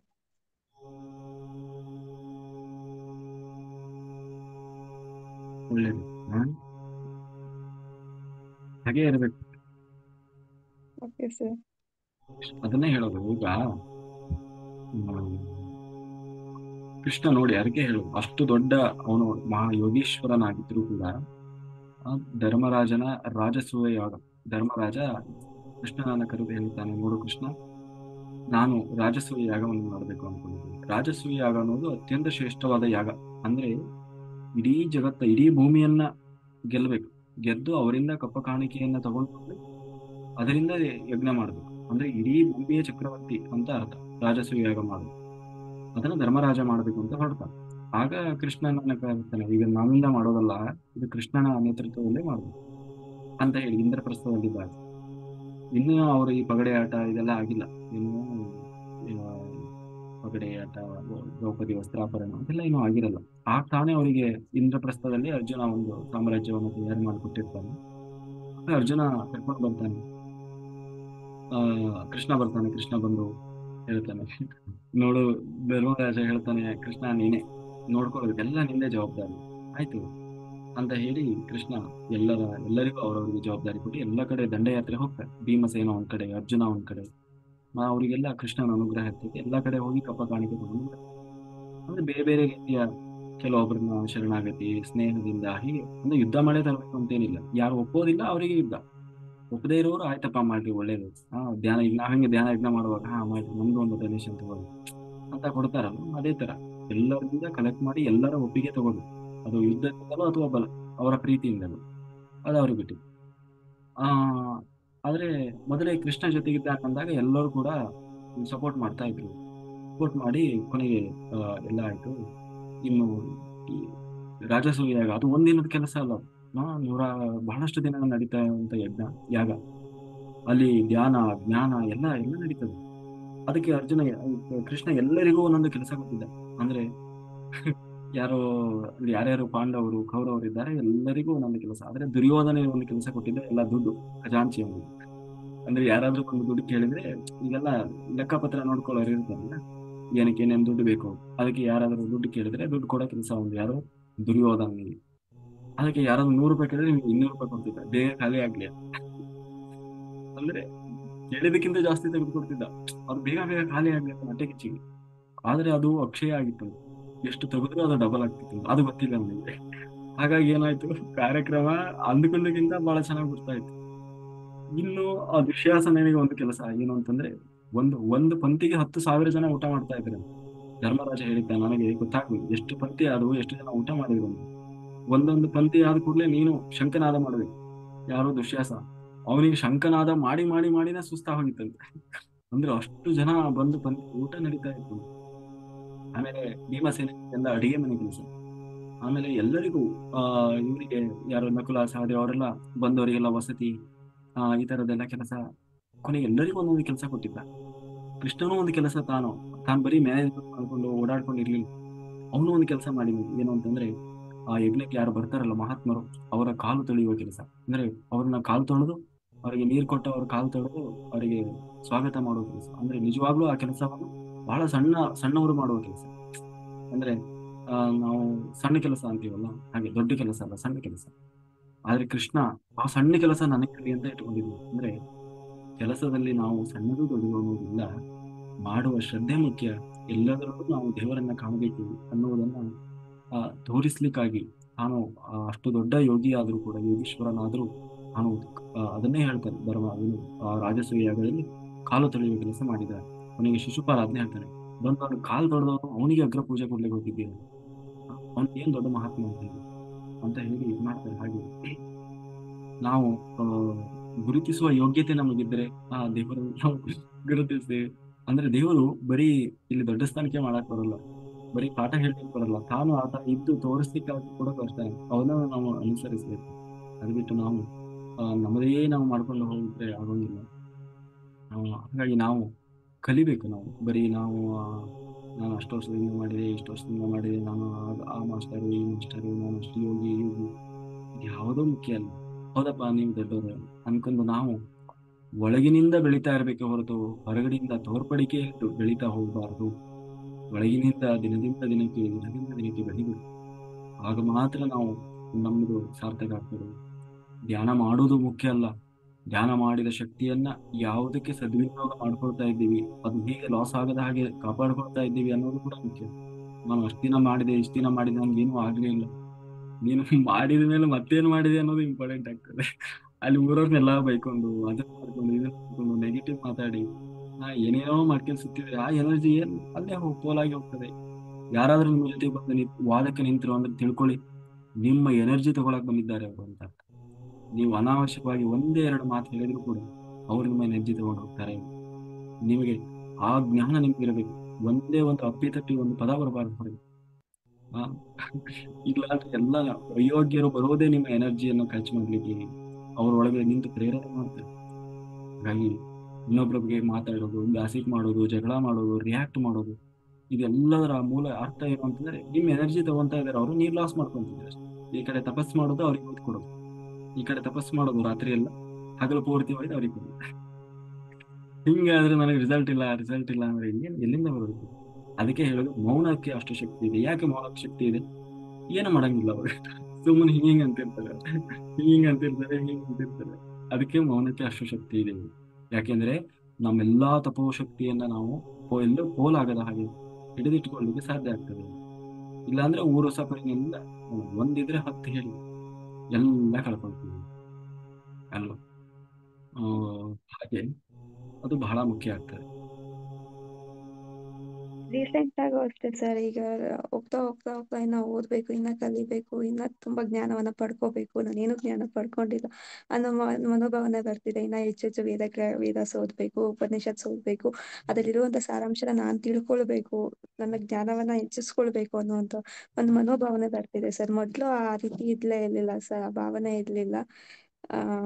ಬಟ್ ಈಗ ಓದ್ಲೇಬೇಕು, ಮಾಡ್ಲೇಬೇಕು, ಸರಿಯಾದ ರೀತಿಯಲ್ಲಿ ತಿಳ್ಕೊಳ್ಬೇಕು. ಅದನ್ನ ಮೂಢನಂಬಿಕೆಯಲ್ಲಿ ತಿಳ್ಕೊಳ್ಬಾರ್ದು. ಅದನ್ನ ಏನ್ ಹೇಳಿದ್ದಾರೆ ಅದನ್ನ ಸರಿಯಾದ ರೀತಿ ಪ್ರಯತ್ನ ತಿಳ್ಕೊಂಡು ನಾನು ಬೇರೆಯವ್ರಿಗೂ ಸಹ ಹೇಳ್ಬೇಕು ಅಂತ ಬಯಸ್ತಿದ್ದೀನಿ ಸರ್. ಮನಸ್ಸಲ್ಲಿ ಆ ಸ್ಥಿತಿ ನನಗೆ ಮೈಂಡಲ್ಲೇ ಬರ್ತಿದೆ ಸರ್, ಓದ್ಬೇಕು ಮಾಡ್ಬೇಕು ಅಂತ. ಸರ್, ಇದು ಓಪನ್ ಐ ಮೆಡಿಟೇಷನ್ ಮಾರ್ನಿಂಗು ಮಾಡ್ಬೋದಾ ಸರ್? ಮಾಡ್ಬೇಕಂತ ಅನಿಸ್ತದೆ ಸರ್ ಅವಾಗ ಎನಿ ಟೈಮ್. ಅದಕ್ಕೇನು ಟೈಮ್ ಮನಸ್ಸಿಗೆ ಅನಿಸ್ತಿರುತ್ತೆ ಸರ್, ಇನ್ನ ಮಾಡ್ಬೇಕು, ಇನ್ನ ಕಲಿಬೇಕು, ಮತ್ತೆ ಇನ್ನ ವಿಡಿಯೋಸ್ ನೋಡ್ಬೇಕು ಅಂತ. ನೀವು ಒಂದ್ ಕೆಲಸ ಮಾಡಿ, ಬಸ್ಸಲ್ಲೆಲ್ಲ ಹೋಗಿ ಬಂದು ಮಾಡ್ತಿರಲ್ಲ, ಅವಾಗ ಓಪನ್ ಐ ಮೆಡಿಟೇಷನ್ ಅಂತ ಕೂತ್ಕೊಳ್ಳಿ. ಡಿಸ್ಟರ್ಬೆನ್ಸ್ ಇದ್ರೂ ಕೂಡ ಮಾಡ್ಬೋದು ಓಪನ್ ಐ ಮೆಡಿಟೇಷನ್. ಹೇಗೆ ಸರ್ ಅಲ್ಲಿ ಬಸ್ಸಲ್ಲಿ ಹೇಗೆ ದೀಪನೇ ಇರ್ಬೇಕು ಅಂತ ಏನಿಲ್ಲ. ದೀಪ ಅದು ಜಸ್ಟ್ ನಿಮ್ಗೆ ಪ್ರಾಕ್ಟೀಸಿಗೆ ಅಷ್ಟೇ. ಹಾ, ದೀಪನೇ ಇರ್ಬೇಕಂತೇನಿಲ್ಲ. ಸುಮ್ಮನೆ ಹೆಂಗಿದ್ರೆ ಕೊನೆಗೆ ಅಲ್ಲಿ ನೋಡಿದಾರೆಲ್ಲ ಇದ್ರೆ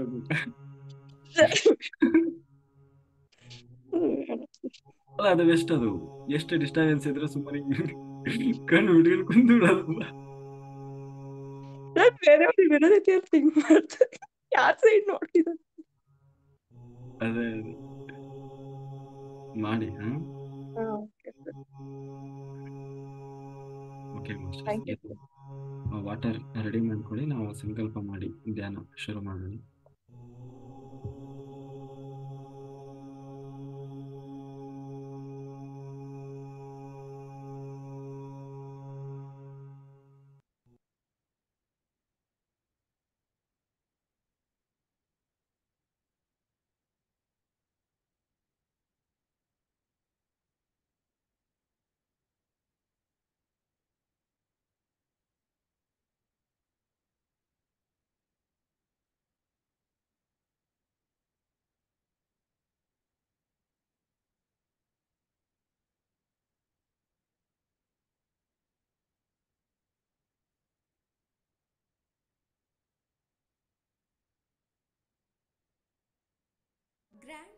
या निशा सर्वभूतानां तस्यां जागृति संयमी यस्यां जागृति భూతాని సా నిశా పశ్యతే మునే. ఏదైతే అందరికీ మామూలు మనుషులకంతా రాత్రో, అది యోగికి ఒక సంయమి, అంటే ఒక యోగికి